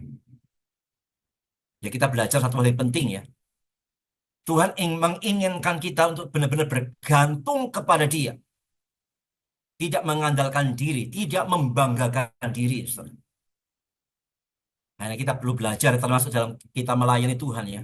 Kita harus benar-benar mengandalkan Tuhan dalam semua kebutuhan gereja kita. Kebutuhan pembangunan, kebutuhan tanah. Mari kita benar-benar mengandalkan Tuhan. Jangan andalkan manusia. Jangan andalkan kehebatan kita. Jangan. Juga dalam pekerjaan kita. Jangan membanggakan diri dengan keberhasilan. Jangan membanggakan diri dengan hebatnya anak-anak. Jangan. Tetap akui Tuhan. Ini semua karena Tuhan. Semua karena Tuhan. Semua karena Tuhan. Karena begitu hati kita tidak lagi meninggikan diri, hati kita membanggakan diri, merasa ini semua karena kita dan untuk kita, maka di sanalah Allah begitu marah, saudara. Ya. Oke, itu pembahasan lebih lanjut berkenaan dengan hal tadi. Oke, apakah ada yang mau menanggapi tentang bagian ini? Oke, kita lanjut ya. Pertanyaan nomor 5. Apa itu Illuminati? Bagaimana kekristenan menyikapi tentang hal ini? Illuminati. Siapa yang baru dengar malam ini?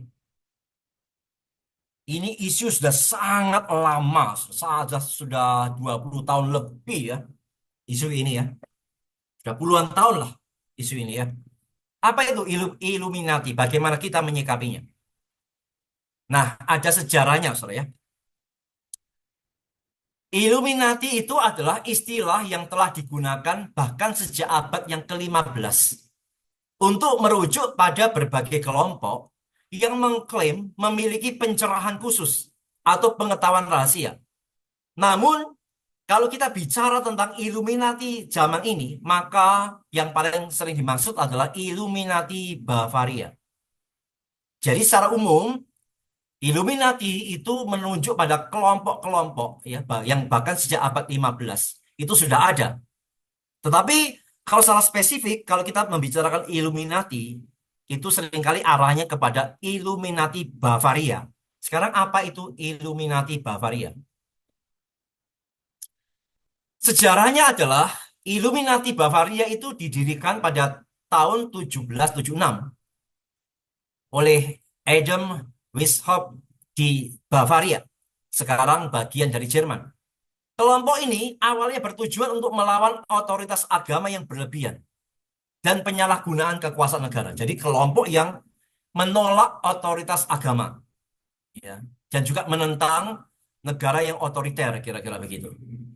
Nah, tujuannya apa? Tujuannya adalah sebenarnya mulia, ya, kelihatan mulia, yaitu menyebarkan pencerahan dan pengetahuan. Mereka ingin menciptakan masyarakat yang lebih adil dan rasional. Jadi apa-apa yang dianggap sebagai yang berlebihan, baik itu dari agama maupun pemerintah, mereka mencoba untuk melawan. Cuma sayangnya kelompok ini kemudian dilarang pada tahun 1785 karena dianggap subversif, ya, sudah mulai melakukan kegaduhan dan lain sebagainya. Nah, setelah pelarangan itu, Illuminati Bavaria secara resmi itu bubar. Ya, jadi satu kelompok yang melawan sesuatu yang otoriter, baik dari agama maupun kekuasaan negara. Kemudian diberangus dan itu bubar. Nah, setelah bubar, kemudian timbullah Illuminati sebagai konspirasi. Kalau yang ini itu benar-benar sejarah, saudara ya.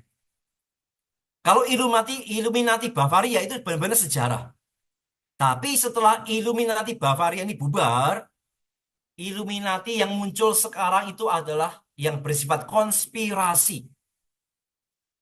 Apa itu konspirasinya? Ya, Illuminati digambarkan lambangnya semacam itu ya, ada semacam piramida, lalu ada satu mata di tengahnya ya. Konspirasi Illuminati itu sebenarnya banyak ya, versinya banyak.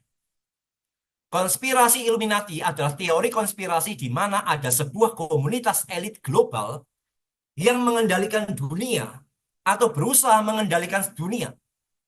Serupa dengan teori konspirasi lainnya, kepercayaan mengenai konspirasi Illuminati berbeda-beda. Oleh karena itu, hampir mustahil memberi sebuah rangkuman tentang konspirasi Illuminati. Jadi Illuminati yang beredar sekarang itu sudah bukan lagi bersifat sejarah ya, tapi bersifat konspirasi dengan berbagai versi. Nah, sekarang kita lihat beberapa versi yang populer. Illuminati dikatakan sebagai pendukung atau penggerak pemerintahan global. Penggabungan satu agama yang bersifat global dan pengendalian ekonomi dunia yang disentralkan. Sehingga organisasi seperti PBB, IMF, World Bank, dan Pengadilan Kriminal Internasional diamati sebagai tangan kaki Illuminati.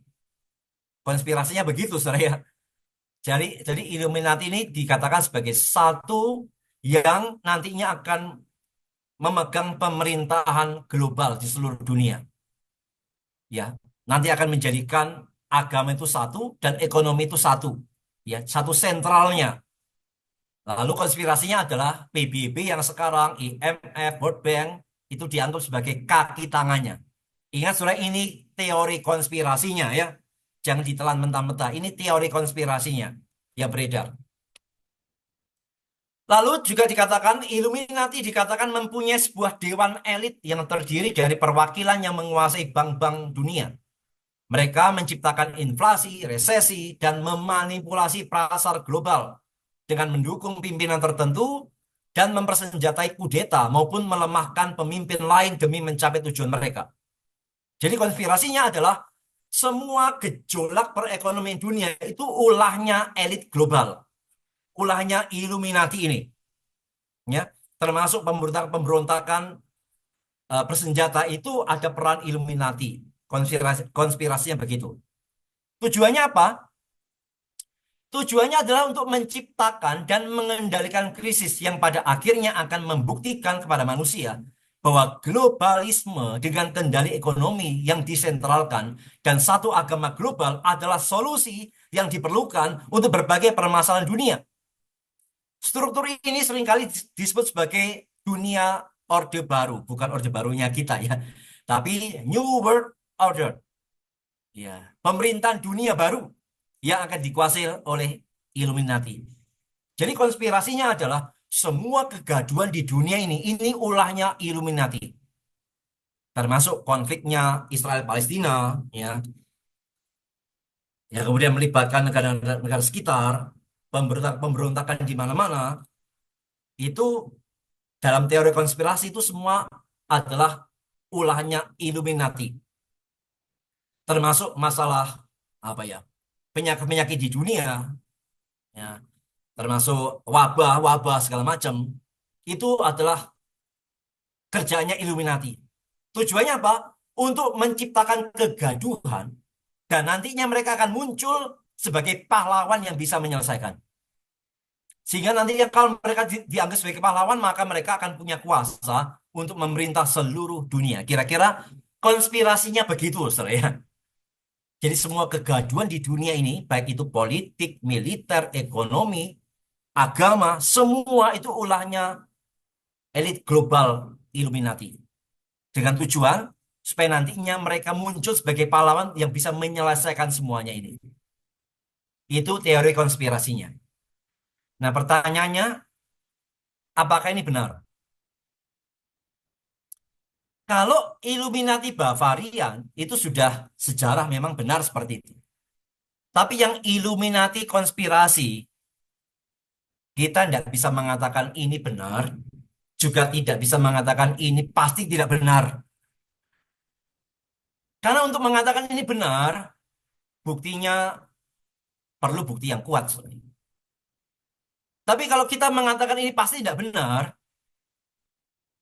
rasa-rasanya memang ada arah ke sana. Apalagi ketika kita berbicara tentang antikristus. Saudara yang ikut ketam dengan topik antikristus pasti saudara mengingat akan kutipan ini dari Simon Kistemaker. Yohanes menambahkan bahwa raja-raja itu memiliki satu pikiran dan satu tujuan. Mereka menyerahkan diri dan pengaruh mereka untuk melayani antikristus. Mereka sepakat memberikan kuasa kepada binatang itu untuk melawan Kristus dan kerajaannya melalui para pemimpin dunia. Mereka menyatakan perlawanan dalam setiap aspek hidup, pemerintahan, politik, hukum, komunikasi, industri, dunia usaha, pendidikan, pelayanan kesehatan, tenaga kerja, seni, olahraga, dunia hiburan. Antikristus akan mengendalikan seluruh kehidupan melalui para pemimpin dunia. Mereka akan dengan sukarela dan dengan segenap hati mengabdikan diri dan bangsa mereka di bawah antikristus. Seluruh dunia menjadi satu kesatuan global di bawah komandonya. Jadi waktu kita belajar tentang sang antikristus, kita sudah belajar memastikan bahwa satu hari nanti ada satu orang antikristus menjadi satu tokoh dunia yang akan menyatukan dunia baik secara ekonomi, politik, militer, dan agama. Itu yang kita percayai. Satu hari kelak akan ada semacam itu. Nah, apakah ini terkait dengan isu Illuminati? Jawabannya bisa iya, bisa tidak, saudara. Kalau Illuminati itu benar teori konspirasinya, maka bisa jadi itu mengarah kepada sang antikristus. Tapi kalau tidak benar, ya berarti bukan. Jadi bagaimana kita memandang konspirasi Illuminati? Kita saat ini hanya bisa mengatakan kita tidak tahu. Tapi kalau itu benar, kita menduga bahwa itu akan mengarah kepada sang antikristus. Tapi kalau itu tidak benar, maka itu sekedar teori konspirasi saja. Jadi antara benar dan salah kita tidak tahu persis, saudara ya. Hanya kita bisa mengatakan itu. Kalau itu benar, maka itu kelihatannya mengarah kepada sang antikristus. Tapi kalau tidak benar, ya sekedar teori konspirasi biasa. Oke, itu jawabannya tentang Illuminati ya. Jadi tidak ada kepastian pastinya. Ada yang mau memberikan tanggapan?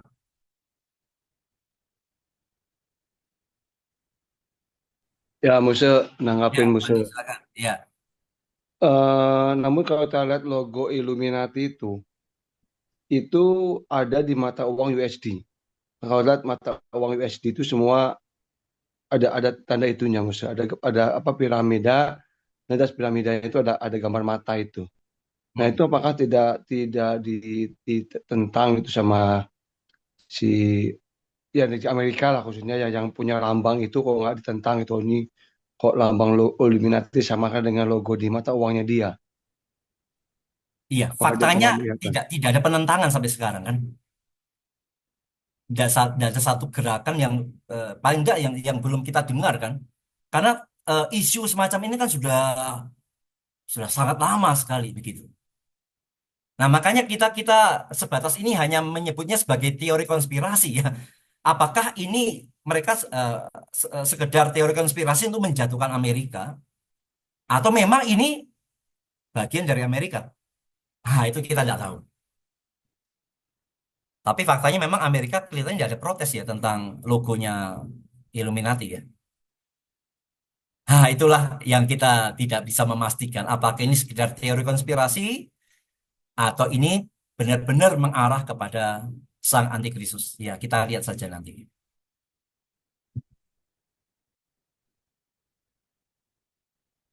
Kita lanjut ke pertanyaan ke-6. Halo Muse, halo juga. Bagaimana tanggapan Muse mengenai yang lagi ramai di TikTok tentang pengkerdilan Alkitab melalui stand up komedi? Bagaimana kalau ada orang yang beriman yang menanggapi dengan stand up komedi pula? Diperbolehkankah? Nah, ini mestinya saya dikasihin linknya ya. Jadi saya mesti tahu dulu apa yang dimaksud pengkerdilan Alkitab melalui stand up komedi. Apakah yang dimaksud adalah orang-orang tertentu dengan stand up-nya itu menghina Alkitab. Dengan guyon-guyonannya dia itu menjelekkan Alkitab, merendahkan Alkitab. Kalau itu yang dimaksud seperti itu, lalu bagaimana kalau ada orang yang Kristen menanggapi stand up yang negatif itu dengan stand up komedi juga? Nah, lagi-lagi perlu stand up komedi tandingannya atau stand up komedi untuk mengcounternya isinya bagaimana? Apakah juga dengan menjelekkan Alkitab? Kalau untuk menanggapi perendahan Alkitab oleh stand up komedian dengan cara menggunakan stand up komedi tanpa merendahkan Alkitab ya tentu boleh ya. Jadi gambarnya begini, kalau Alkitab kita direndahkan oleh seorang stand up komedian, lalu ada orang Kristen yang menggunakan stand up komedi untuk menanggapi itu. Sejauh tidak merendahkan Alkitab, tentu boleh. Dan sejauh tidak menyalahgunakan nama Allah, boleh. Kadang-kadang kan stand up itu kadang-kadang kebablasan ya. Lalu menyebut nama Tuhan dengan sembarangan. Itu kan dilarang oleh Alkitab ya. Jadi untuk pertanyaan ini ya tentu mesti dilihat dulu ya. Apa yang dimaksud dengan pengkerdilan Alkitabnya. Lalu juga mesti dilihat dulu bagaimana sih tanggapannya melalui stand up. Intinya adalah selama menanggapi dengan tidak menggunakan cara yang salah, boleh. Selama menanggapi perendahan Alkitab, caranya juga dengan tidak merendahkan, maka boleh. Ya, tapi kalau cara menanggapinya juga menggunakan cara yang salah, itu juga tentu tidak boleh ya. Kita tidak boleh melakukan kesalahan karena orang lain melakukan kesalahan.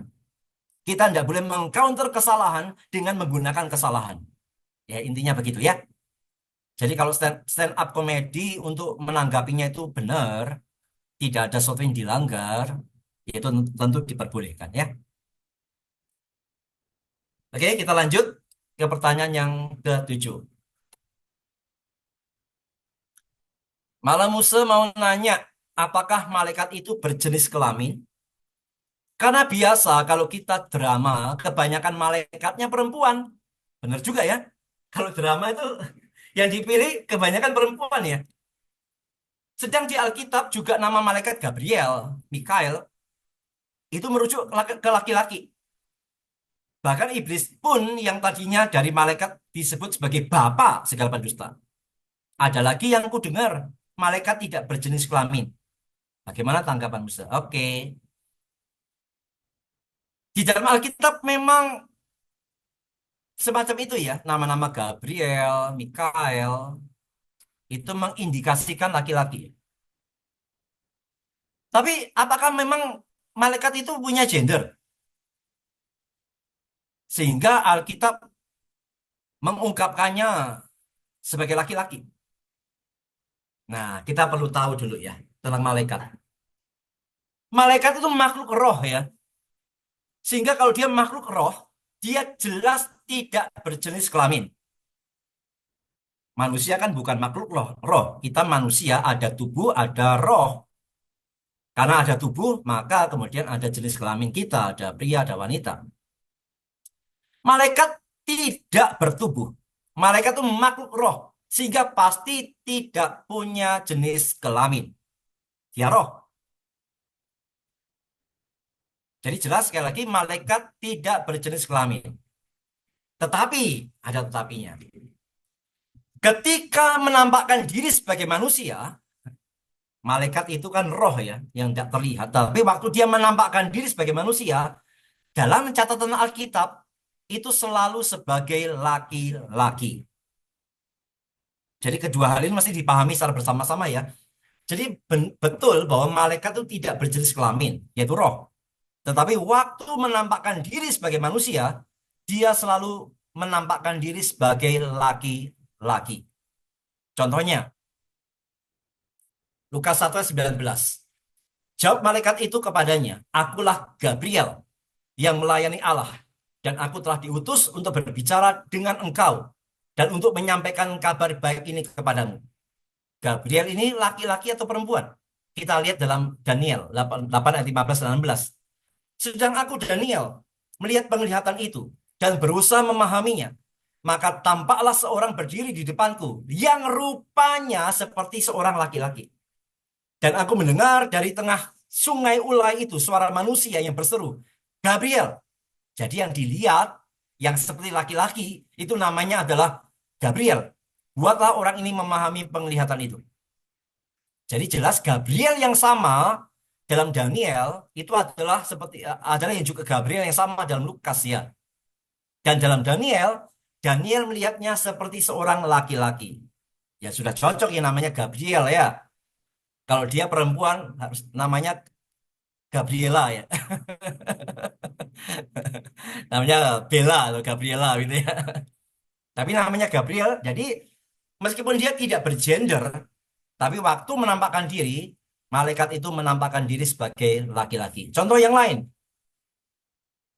Kejadian 19 ayat 1 dan 2. Kedua malaikat itu tiba di Sodom pada waktu petang. Lot sedang duduk di pintu gerbang Sodom, dan ketika melihat mereka, bangunlah ia menyongsong mereka. Lalu sujud dengan mukanya sampai ke tanah serta berkata, Tuan-tuan, silahkanlah singgah ke rumah hambamu ini.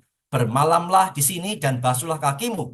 Maka besok pagi tuan-tuan boleh melanjutkan perjalanannya. Jawab mereka, tidak, kami tidak akan bermalam di tanah lapang. Kami akan bermalam di tanah lapang. Jadi ada dua malaikat yang menampakkan diri kepada Lot. Dan Lot mengatakan apa? Tuan-tuan. Berarti waktu menampakkan diri, malaikat itu menampakkan diri sebagai laki-laki.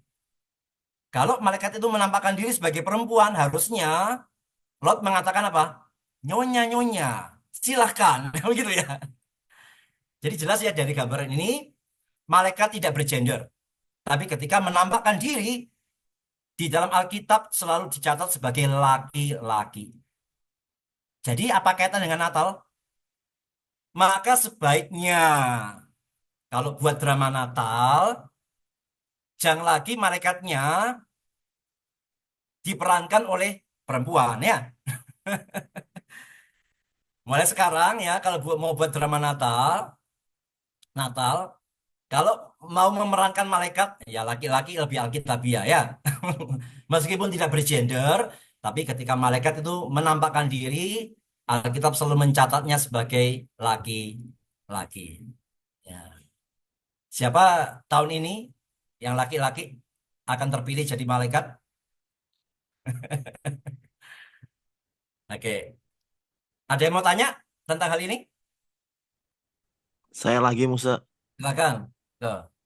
Eh, Kalau gitu Allah kita itu tidak bergender juga ya Musa. Dia kan roh. Iya, betul sekali. Allah tidak bergender. Ya, roh. Mm-mm. Mm-mm. Betul sekali. Iya, ada itu aja Musa. Oke. Kita lanjut yang pertanyaan terakhir. Tapi meskipun pertanyaan terakhir, tapi isinya sangat banyak sekali ya. Mari kita bersabar sejenak untuk memperhatikan. Shalom, saya sebetulnya tidak terlalu memikirkan akan eskatologi karena saya pikir itu akan terjadi dan bagaimana terjadinya saya tidak tahu. Tetapi setelah mendengar ada dua pandangan mengenai eskatologi, yang pertama bumi yang sekarang akan diperbarui dan yang kedua bumi akan dihancurkan, yang menjadi pandangan pribadi Musa, saya jadi mulai memikirkan lagi tentang eskatologi. Kemarin juga ada jemaat yang menanyakan mereka yang sudah meninggal dan masuk surga, kemudian turun lagi ke bumi untuk dibangkitkan, lalu dibawa lagi ke surga. Pertanyaan saya, satu, jika bumi ini dihancurkan, bagaimana dengan kitab Kejadian pasal pertama, awal penciptaan bumi dan segala isinya, di mana tertulis Allah melihat bahwa semuanya itu baik. Kalau semuanya itu baik, kenapa dihancurkan? Dua, apakah dengan bumi yang dihancurkan sama dengan mengatakan bahwa iblis lebih berkuasa daripada Allah karena Allah sendiri tidak maha kuasa memperbaiki apa yang telah dirusak oleh iblis, yaitu bumi itu sendiri? Tiga, Roma 8 ayat 19 sampai 23, siapa makhluk yang dimaksud dalam kitab tersebut? Karena di ayat-ayat tersebut ditulis makhluk. Ini juga merindukan suatu kemerdekaan dari perbudakan dan seterusnya. Kalau bumi ini dihancurkan, apa gunanya pengharapan makhluk tersebut? Atau apakah makhluk itu juga ikut diangkat ke surga? Empat, apa signifikansinya orang mati sudah berada di surga, kemudian turun lagi untuk dibangkitkan, kemudian dibawa lagi ke surga, padahal bumi ini toh akan dihancurkan. Apakah materi tubuh kemudian itu perlu materi yang ada di bumi ini? Apakah Tuhan tidak bisa langsung memberikan tubuh kemuliaan di surga di mana mereka sudah berada? Karena di Alkitab ada Henok dan Elia yang tidak mengalami kematian tetapi langsung diangkat ke surga dan pasti tubuhnya sudah diubah menjadi tubuh kemuliaan. Kenapa Tuhan tidak bisa memperlakukan roh yang sudah ada di surga seperti Henok dan Elia? 1 Tesalonika 4 ayat 16 dan 17 tertulis Tuhan sendiri akan turun, kemudian orang mati dalam Kristus akan lebih dahulu dibangkitkan, dan sesudah itu yang hidup bersama-sama diangkat menyongsong Tuhan di angkasa. Kalau kita dibawa ke surga, kenapa Tuhan turun dan kita yang menyongsong, bukan seharusnya kita yang naik dan Tuhan yang menyongsong kita? Mohon maaf, Musa, banyak pertanyaannya. Terima kasih. Terima kasih kembali. Oke ya, kita akan bahas satu persatu. Saya akan komentari pengantarnya dulu ya. Shalom, saya sebetulnya tidak terlalu memikirkan akan eskatologi karena saya pikir itu akan terjadi dan bagaimana terjadinya saya tidak tahu. Bukan karena kita tidak tahu, maka kita tidak memikirkan. Selama Alkitab mengajarkannya, maka kita harus memikirkannya. Meskipun hal itu belum akan terjadi. Tentang eskatologi, tentang surga, tentang neraka, dan lain sebagainya, itu sesuatu yang bersifat eskatologis, yang belum kita alami. Tapi kita harus tetap memikirkannya. Karena Alkitab mengajarkannya. Yang kedua, tetapi setelah mendengar ada dua pandangan mengenai eskatologi, yang pertama bumi yang sekarang akan diperbarui dan yang kedua bumi akan dihancurkan, yang menjadi pandangan pribadi Musa, saya jadi mulai memikirkan lagi tentang eskatologi. Ketika saya mengatakan bahwa bumi ini tidak akan diperbarui tapi akan dihancurkan, itu bukan pandangan pribadi saya. Seolah-olah cuma saya yang mengatakan itu. Tidak, saudara. Jadi sebenarnya banyak tokoh yang punya pandangan seperti itu. Kalau saudara kenal pendeta pendeta Budi Asali, itu punya pandangan seperti itu, bahwa bumi ini akan dihancurkan. Teolog-teolog dari Lutheran itu juga punya pandangan bumi ini akan dihancurkan. Memang mayoritas reform itu punya pandangan, ya, mayoritas teolog reform itu punya pandangan bahwa bumi ini tidak akan dihancurkan, tapi akan diperbaharui. Jadi ketika saya mengatakan bumi ini akan dihancurkan dan tidak diperbaharui, memang saya dalam hal ini tidak sepaham dengan pandangan-pandangan reform. Ya, tapi hanya dalam hal ini, saudara. Tapi yang pandangan-pandangan mayor yang selain eskatologi ya sama pandangan tentang reformnya ya. Tapi dalam hal ini memang saya tidak memegang pandangan reform tentang yang eskatologi, yang bagian masalah bumi yang ke depannya. Tapi itu bukan saya satu-satunya orang yang ngomong begitu ya, tidak ya. Lalu ada jemaat yang menanyakan ini. Oke, sekarang kita langsung lihat ke pertanyaannya. Jika bumi ini dihancurkan, bagaimana dengan kitab Kejadian pasal pertama, awal penciptaan bumi dan segala isinya, di mana tertulis Allah melihat bahwa semuanya itu baik. Kalau semuanya itu baik, kenapa dihancurkan? Jadi memang ini adalah salah satu argumentasi mereka yang punya pandangan bahwa bumi ini tidak akan dihancurkan, tapi akan diperbaharui. Kenapa? Karena waktu Allah cipta, Allah ngomong itu baik. Bahkan bukan hanya baik loh. Tapi Allah mengatakan apa dalam Kejadian 1:31? Maka Allah melihat segala yang dijadikannya itu sungguh amat baik. Jadilah petang dan jadilah pagi, itulah hari ke-6. Kemudian berdasarkan ayat ini, kemudian disimpulkan, karena Allah mengatakan itu sangat baik, maka tidak mungkinlah Allah menghancurkannya sendiri. Apakah ini benar? Karena Allah sudah mengatakan itu sangat amat baik, maka Allah tidak boleh menghancurkannya. Kita ingat yang tidak jauh dari situ. Kejadian 6 ayat 5-7. Awalnya Allah sangat suka dengan ciptaannya. Setelah dia cipta manusia, ya, maka dia mengatakan sungguh amat baik. Tapi apakah Allah selalu punya pandangan yang sama? Kejadian 6 ayat 5-7. Ketika dilihat Tuhan bahwa kejahatan manusia besar di bumi, dan bahwa segala kecenderungan hatinya selalu membuahkan kejahatan semata-mata, maka menyesallah Tuhan bahwa ia telah menjadikan manusia di bumi, dan hal itu memilukan hatinya.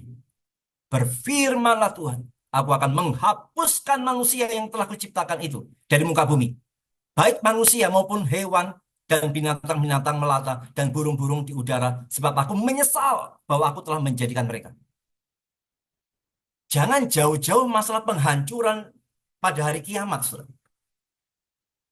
Kejadian pasal 6 sudah mencatat Allah itu bertindak sangat keras ya. Awalnya dia menilai semua ini sangat baik sekali. Tapi dia dalam perkembangannya, ketika dosa sudah begitu merajalela, Allah menghukum dengan air bah. Hukuman yang luar biasa itu. Hukuman yang global itu. Meskipun ada pandangan yang mengatakan tidak global ya, tapi saya percaya itu global. Bumi ini seperti direndam gitu dengan air itu. Nah, jadi bahwa pertanyaan kenapa kok Allah menghukum dengan air bah? Tidak bisa Allah memperbaiki. Bukan masalah Allah tidak bisa memperbaiki, tapi bukan itu yang Allah mau. Allah punya rencana yang demikian, ya. Allah memang punya rencana yang demikian. Jadi bahwa pada awalnya dia mengatakan itu baik, bukan berarti itu kemudian membatasi dirinya untuk tidak menghancurkan. Sekali lagi, jangankan pada hari kiamat. Dalam Kejadian pasal 6 saja itu sudah bicara Allah yang murka terhadap ciptaannya. Dan bumi ini pun dihukum dengan air bah. Ya. Jadi sekali lagi, bukan karena Allah sudah ngomong itu baik, maka Allah tidak boleh menghancurkan. Tidak ada semacam itu, saudara, ya. Lalu sekarang kita lihat bahwa uh, pengajaran bahwa penghancuran bumi itu bukan kata-kata saya yang tanpa dasar ya. Kita lihat beberapa ayat yang sangat-sangat jelas sekali. 2 Petrus 3 ayat 10 dan 11. Tetapi hari Tuhan akan tiba seperti pencuri. Pada hari itu langit akan lenyap dengan gemuruh yang dahsyat.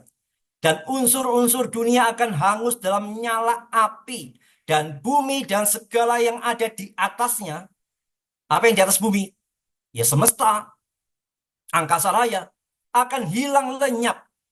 Jadi jika segala sesuatu ini akan hancur, sedemikian rupa betapa suci dan salehnya kamu harus hidup. Ayat ini terlalu jelas, saudara, untuk mengatakan tentang penghancuran bumi. Meskipun ayat ini juga digunakan oleh mereka yang mengajarkan bumi ini akan dipulihkan dengan tafsiran yang berbeda. Tapi saya secara pribadi memegang penafsiran sesuai dengan apa yang tertulis ya. Langit akan lenyap dengan gemuruh yang dahsyat, unsur dia akan hangus. Bumi dengan segala isinya ada di atasnya akan lenyap, semua akan hancur. Pesan yang sangat jelas bahwa bukan dipulihkan tapi dihancurkan. Wahyu 20 ayat 11. Lalu aku melihat sesuatu tahta putih yang besar dan dia yang duduk di atasnya. Dari hadapannya lenyaplah bumi dan langit dan tidak ditemukan lagi tempatnya. Ayat ini lebih dekat ke pemulihan atau penghancuran. Dengan sangat jelas ayat ini lebih dekat dengan penghancuran, bukan pemulihan. Ya. Wahyu 21 ayat 1. Lalu aku melihat langit yang baru dan bumi yang baru. Sebab langit yang pertama dan bumi yang pertama telah berlalu dan laut pun tidak ada lagi. Lagi-lagi semua ayat ini juga dipakai oleh mereka yang mengatakan bumi akan dipulihkan. Tetapi kalau kita perhatikan dengan cermat penafsirannya bagaimanakah yang harusnya ditafsirkan dari ketiga bagian ini. Bagi saya tetap memegang bahwa penghancuran itu lebih cocok daripada pemulihan. Dan satu ayat lagi. Dalam Yohanes 14 ayat 2 dan 3. Mengapa penghancuran itu lebih cocok daripada pemulihan? Karena isi hatinya Yesus apa? Di rumah Bapakku banyak tempat tinggal. Rumah Bapak itu surga ya. Jika tidak demikian, tentu aku mengatakannya kepadamu. Sebab aku pergi ke situ, ke rumah Bapa, ke surga, untuk sediakan tempat bagimu. Dan apabila aku sudah pergi ke situ, ke surga, dan telah sediakan tempat bagimu, aku akan datang kembali dan membawa kamu ke tempatku, ke surga. Supaya di tempat di mana aku berada, kamu pun berada. Yesus sama sekali tidak membicarakan pemulihan bumi. Yang dia bicarakan adalah dia pergi ke surga, sebuah tempat yang sudah ada. Dan dia ke sana untuk siapkan tempat bagi kita. Dan nantinya dia jemput kita, bawa kita ke sana. Jelas saudara ya, nuansanya Yohanes 14 ayat 2-3 ini membicarakan surga rumah Bapa yang sudah ada, yang dimana Yesus ke sana untuk siapkan tempat bagi kita. Sama sekali tidak ada kaitan atau tidak ada sedikit pun yang berkaitan dengan pemulihan bumi di mana kita akan tinggal selama-lamanya di bumi. Tidak. Tetapi ini membicarakan rumah Bapa, surga yang sudah ada. Dan di sana Yesus nanti akan membawa kita dalam kekekalan. Bukan di bumi yang dipulihkan. Ya. Jadi itu bukan pendapat pribadi saya, tapi ayat Alkitabnya sangat-sangat kuat sekali. Apakah dengan bumi yang dihancurkan sama saja mengatakan bahwa iblis lebih berkuasa daripada Allah, karena Allah sendiri tidak maha kuasa memperbaiki apa yang telah dirusak oleh iblis, yaitu bumi itu sendiri. Ini juga argumentasi yang seringkali dipakai bahwa bumi tidak dihancurkan karena dipulihkan, tapi dipulihkan dengan alasan, yo Allah itu kan bisa toh untuk memulihkan. Masa karena sudah dirusak oleh dosa maka Allah hancurkan? Itu berarti Allah tidak kuasa dong. Bagi saya ini argumentasi yang menggelikan, soalnya. Kenapa menggelikan, soalnya? Bahwa Allah itu nanti menghancurkan, bukan memulihkan, itu bukan karena dia tidak maha kuasa. Bukan. Bukan, saudara.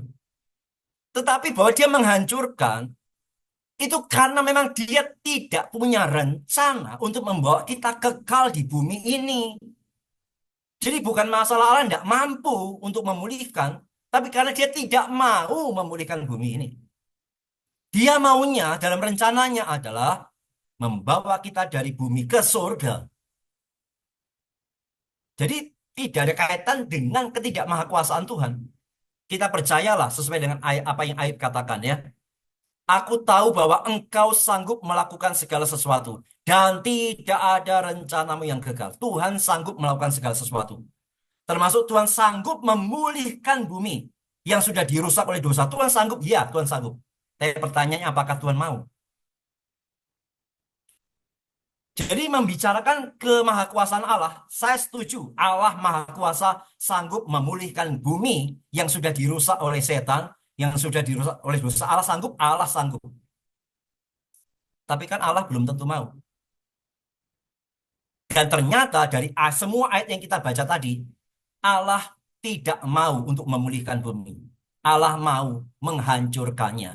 Karena rencana kekal Allah bukanlah untuk kita tinggal di bumi ini.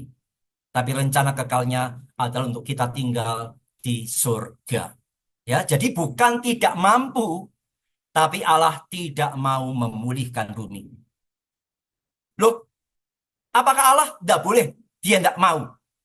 Loh, yang berdaulat itu siapa, saudara? Yang berdaulat itu kita atau Allah? Bumi itu dicipta oleh dia kok. Bumi ini miliknya dia kok. Kalau dia mampu memulihkan, tapi dia tidak mau memulihkan, tidak ada yang salah dengan Allah. Karena ini punyanya dia kok. Dan dari semua ayat Alkitab tadi, kita boleh melihat bahwa Allah memang tidak mau memulihkan bumi yang sudah dirusak ini. Karena rencana Allah bukanlah seperti itu. Ya, kita lanjut lagi. Nah, sekarang ada satu ayat favorit dari kelompok yang memegang pandangan pemulihan bumi, yaitu Roma 8 ayat 19 sampai 23.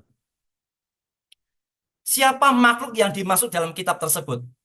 Karena di ayat-ayat tersebut ditulis makhluk ini juga merindukan suatu kemerdekaan dari perbudakan dan seterusnya. Kalau bumi dihancurkan, apa gunanya makhluk tersebut? Atau apakah makhluk itu juga ikut yang ke surga? Kita lihat ayatnya, saudara ya. Sebab dengan sangat rindu seluruh makhluk menantikan saat anak-anak Allah dinyatakan. Karena seluruh makhluk telah ditaklukkan kepada kesia-siaan. Bukan oleh kehendaknya sendiri, tetapi oleh kehendak Dia yang telah menaklukkannya. Tetapi dalam pengharapan, karena makhluk itu sendiri juga akan dimerdekakan dari perbudakan kebinasaan dan masuk ke dalam kemerdekaan kemuliaan anak-anak Allah. Sebab kita tahu bahwa sampai sekarang segala makhluk sama-sama mengeluh dan sama-sama merasa sakit bersalin. Dan bukan hanya mereka saja, tetapi kita yang telah menerima karunia sulung roh, kita juga mengeluh dalam hati kita sambil menantikan pengangkatan sebagai anak, yaitu pembebasan tubuh kita. Nah, yang ditanyakan, makhluk ini siapa? Ini makhluk menantikan. Ayat 20 juga seluruh makhluk ditaklukkan. Makhluk juga akan dimerdekakan. Ayat 22, makhluk sama-sama mengeluh. Ya.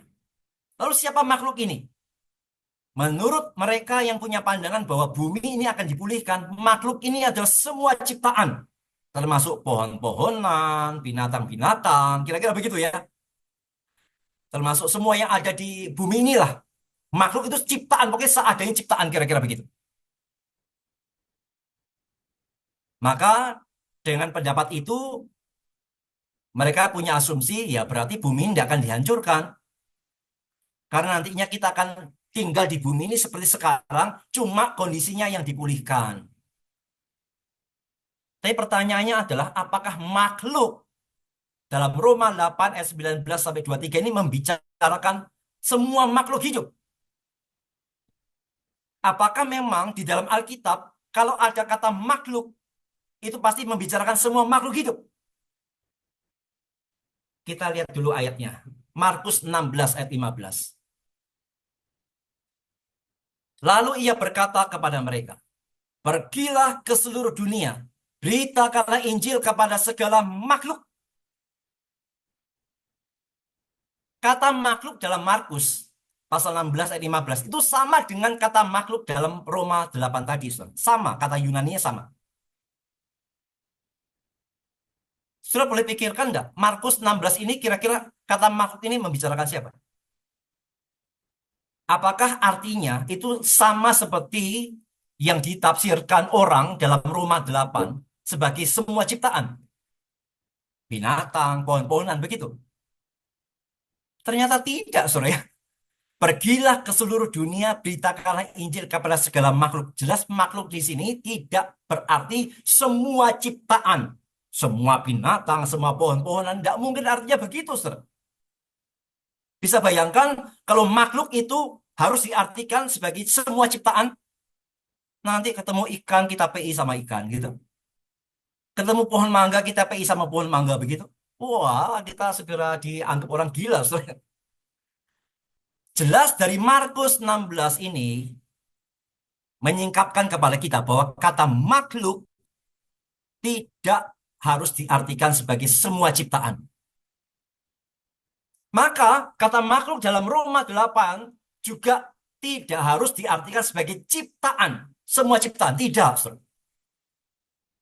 Bagi saya, makhluk dalam Roma 8 ayat 9 sampai 23 tidak bisa diartikan sebagai semua makhluk ciptaan termasuk semua binatang dan tumbuhan. Tidak. Lalu bagaimana kita mengartikan kata makhluk di dalam Roma 8 ayat 19 sampai 23? Saudara, mari kita perhatikan konteksnya ya. Arti kata itu harus lihat konteksnya. Arti kata harus lihat konteksnya. Nah, sekarang kita lihat konteksnya.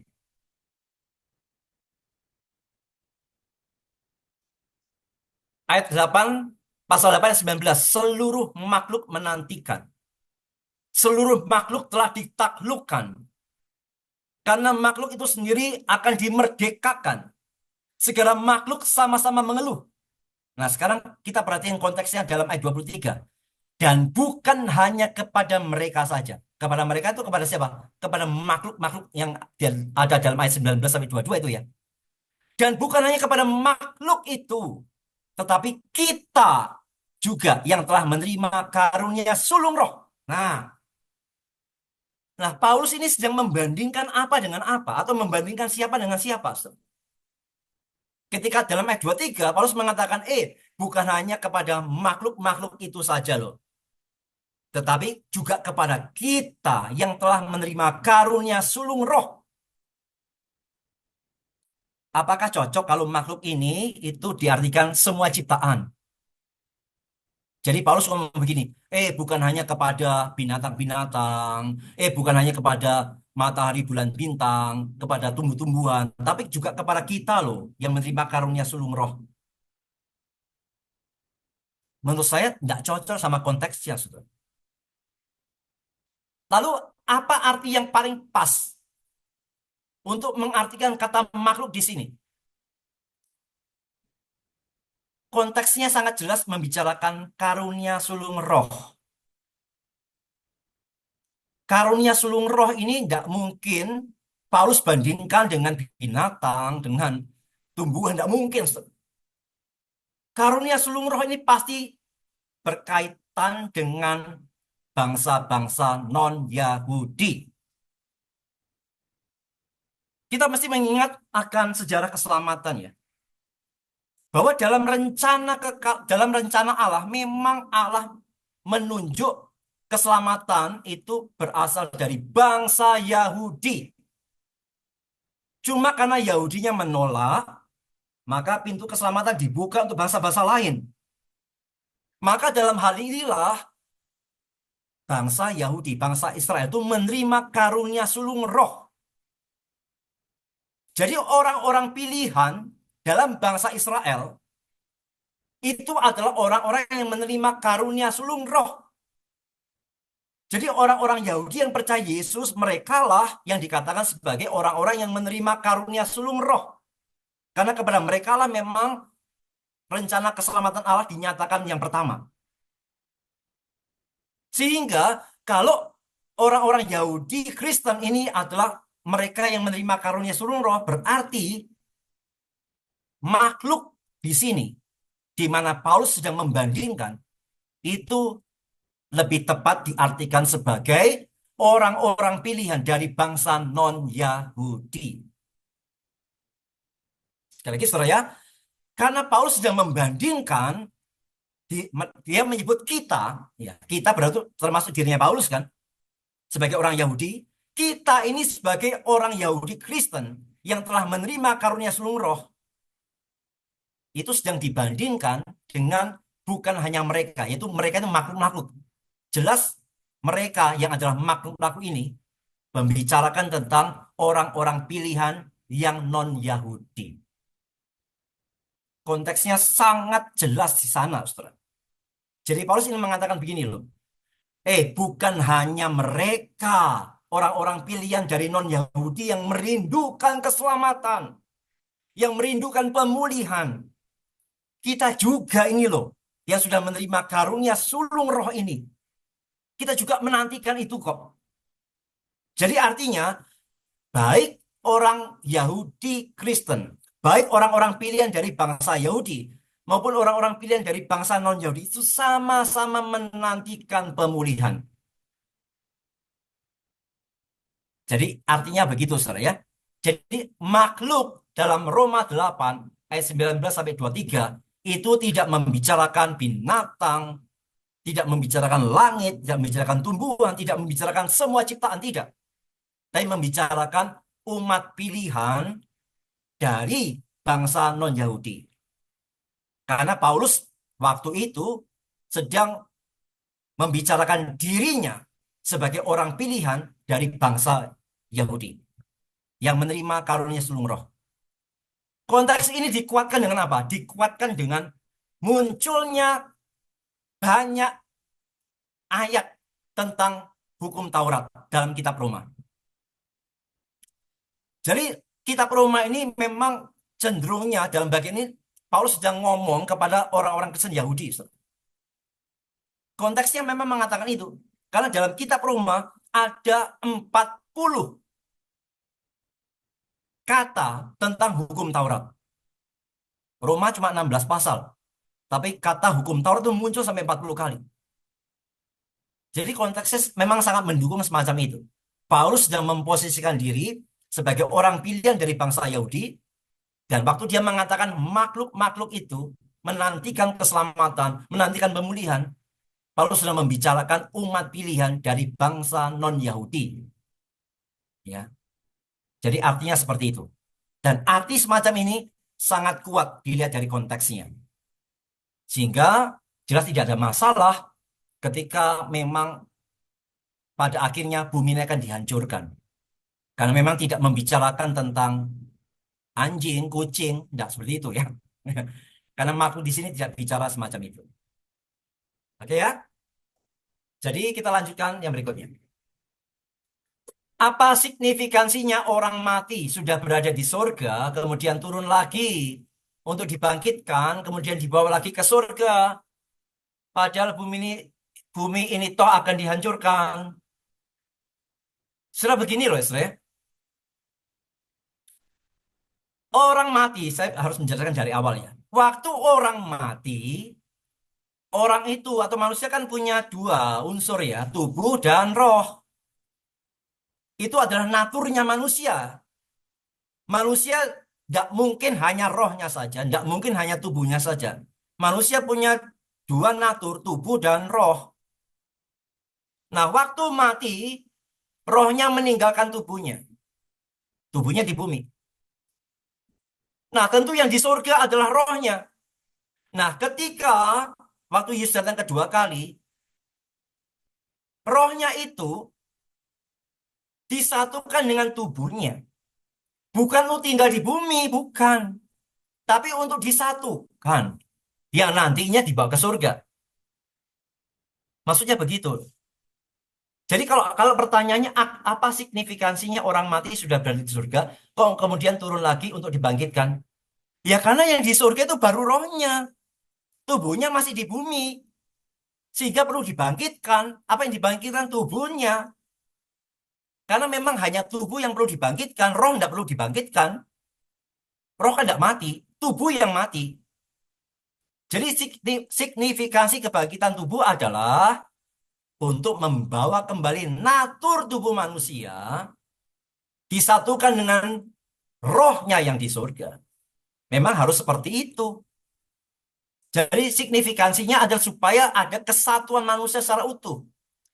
Jadi nantinya bukan hanya rohnya di surga, tapi roh dengan tubuh yang sudah dibangkitkan dan diubahkan menjadi tubuh kemuliaan. Ya, itu signifikansi seperti itu ya. Apakah materi tubuh kemuliaan itu perlu materi yang ada di bumi? Jawabannya ya. Karena Tuhan memberikan kepada kita tubuh kemuliaan itu bukan tubuh yang benar-benar sesuatu yang baru total. Tidak, saudara. Tapi itu tubuh yang ada kaitan dengan tubuh kita sekarang. Tetap ada kaitannya. Bukan benar-benar tubuh yang benar-benar baru. Benar-benar tidak ada kaitan dengan tubuh kita. Tidak. Jadi materi tubuh kemuliaan tetap ada kaitan dengan tubuh yang kita pakai sekarang. Ya, Tuhan tidak benar-benar menghilangkan tubuh yang lama karena itu dibangkitkan dan diubahkan. Apakah Tuhan tidak bisa langsung memberikan tubuh kemuliaan di surga di mana mereka sudah berada? Karena di Alkitab ada Henok dan Elia yang tidak mengalami kematian tapi langsung diangkat ke surga dan pasti tubuhnya sudah diubah menjadi tubuh kemuliaan. Kenapa Tuhan tidak bisa memperlakukan roh yang di surga seperti Henok dan Elia? Loh, Henok dan Elia itu emangnya tubuh kemuliaannya dia tidak ada kaitan dengan tubuh sebelumnya? Ada, saudara. Jangan pikir Henok dan Elia yang sudah diangkat ke surga dengan tubuh kemuliaan, tubuh kemuliaan, itu tubuh kemuliaannya tidak ada kaitan dengan tubuh sebelumnya. Ada kaitannya. Ya. Jadi bukan benar-benar tidak ada kaitan, ada kaitannya. Jadi kalau pertanyaannya apakah Tuhan tidak bisa memberikan tubuh kemuliaan di surga di mana sudah berada dengan alasan Henok dan Elia? Loh, justru kok waktu Tuhan mengangkat Henok dan Elia, tentu tubuh mereka diubahkan menjadi tubuh kemuliaan, tetapi yang tetap ada kaitan dengan tubuhnya mereka sebelumnya. Begitu, ya. Nah, tentu kita perlu mengingat 1 Tesalonika 4 ayat 16 dan 17 itu ya. Sebab pada waktu tanda diberi, yaitu pada waktu penghulu malaikat berseru dan sangkakala Allah berbunyi, maka Tuhan sendiri akan turun dari surga dan mereka yang mati dalam Kristus akan lebih dulu bangkit. Sesudah itu kita yang hidup yang masih tinggal akan diangkat bersama-sama dengan mereka dalam awan menyongsong Tuhan di angkasa. Demikianlah kita akan selama-lamanya bersama-sama dengan Tuhan. Jadi sekali lagi saya coba rangkumkan lagi. Apa signifikansinya roh yang sudah di surga disatukan? Ya memang harus begitu. Supaya menjadi satu manusia yang utuh. Bukan hanya roh. Tapi disatukan dengan tubuh. Tubuh yang mana? Ya tubuh yang pernah ada. Cuma dibangkitkan dan diubahkan jadi tubuh kemuliaan. Apakah tubuh kemuliaan harus ada kaitan dengan tubuh yang sebelumnya? Harus ada kaitan. Itu ketentuannya Tuhan memang begitu kok. Apa Tuhan tidak bisa langsung kasih tubuh yang baru? Bukankah Henok dan Elia dikasih tubuh yang baru? Salah mengerti. Henok dan Elia, tubuh kemuliaannya tetap ada kaitan dengan tubuh sebelumnya. Maka jelas, tubuh kemuliaan yang akan kita pakai di surga nanti, jelas ada kaitan dengan tubuh kita sekarang. Sehingga perlu adanya kebangkitan tubuh yang diubahkan jadi tubuh kemuliaan. Kita pun nanti waktu Yesus datang kedua kali, waktu kita belum meninggal, kita akan diperlakukan sama seperti Henok dan Elia. Kita tidak perlu mati. Tapi kita langsung diubahkan menjadi tubuh kemuliaan. Tetap ada kaitan dengan tubuh kita sebelumnya. Ya. Lanjut. 1 Tesalonika 4 ayat 16-17 tertulis Tuhan sendiri akan turun, kemudian orang mati dalam Kristus akan lebih dahulu dibangkitkan. Dan sesudah itu yang hidup bersama-sama diangkat menyongsong Tuhan di angkasa. Kalau kita dibawa ke surga, kenapa Tuhan turun? Dan kita yang menyongsong, bukan seharusnya kita yang naik dan Tuhan menyongsong kita. Ya, oke ya. Jadi pertanyaan begini, kalau memang kita akan ke surga, ngapain Tuhan turun? Mending kan Tuhan tunggu aja di sana kan. Tuhan yang nyambut kita kan gitu.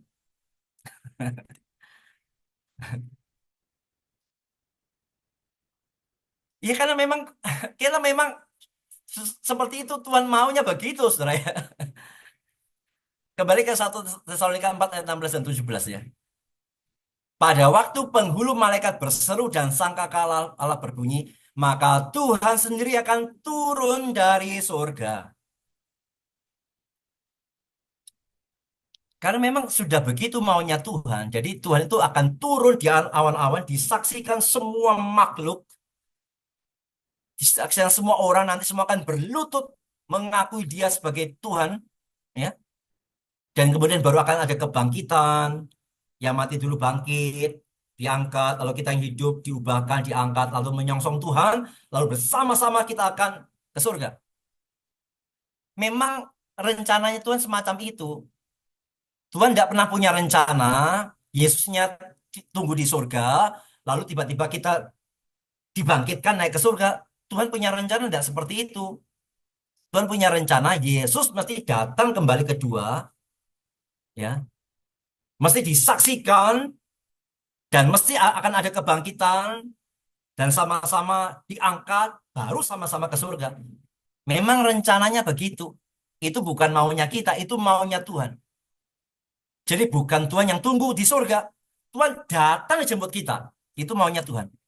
Karena itulah yang dicatat dalam Kisah Rasul 1 ayat 10 dan 11.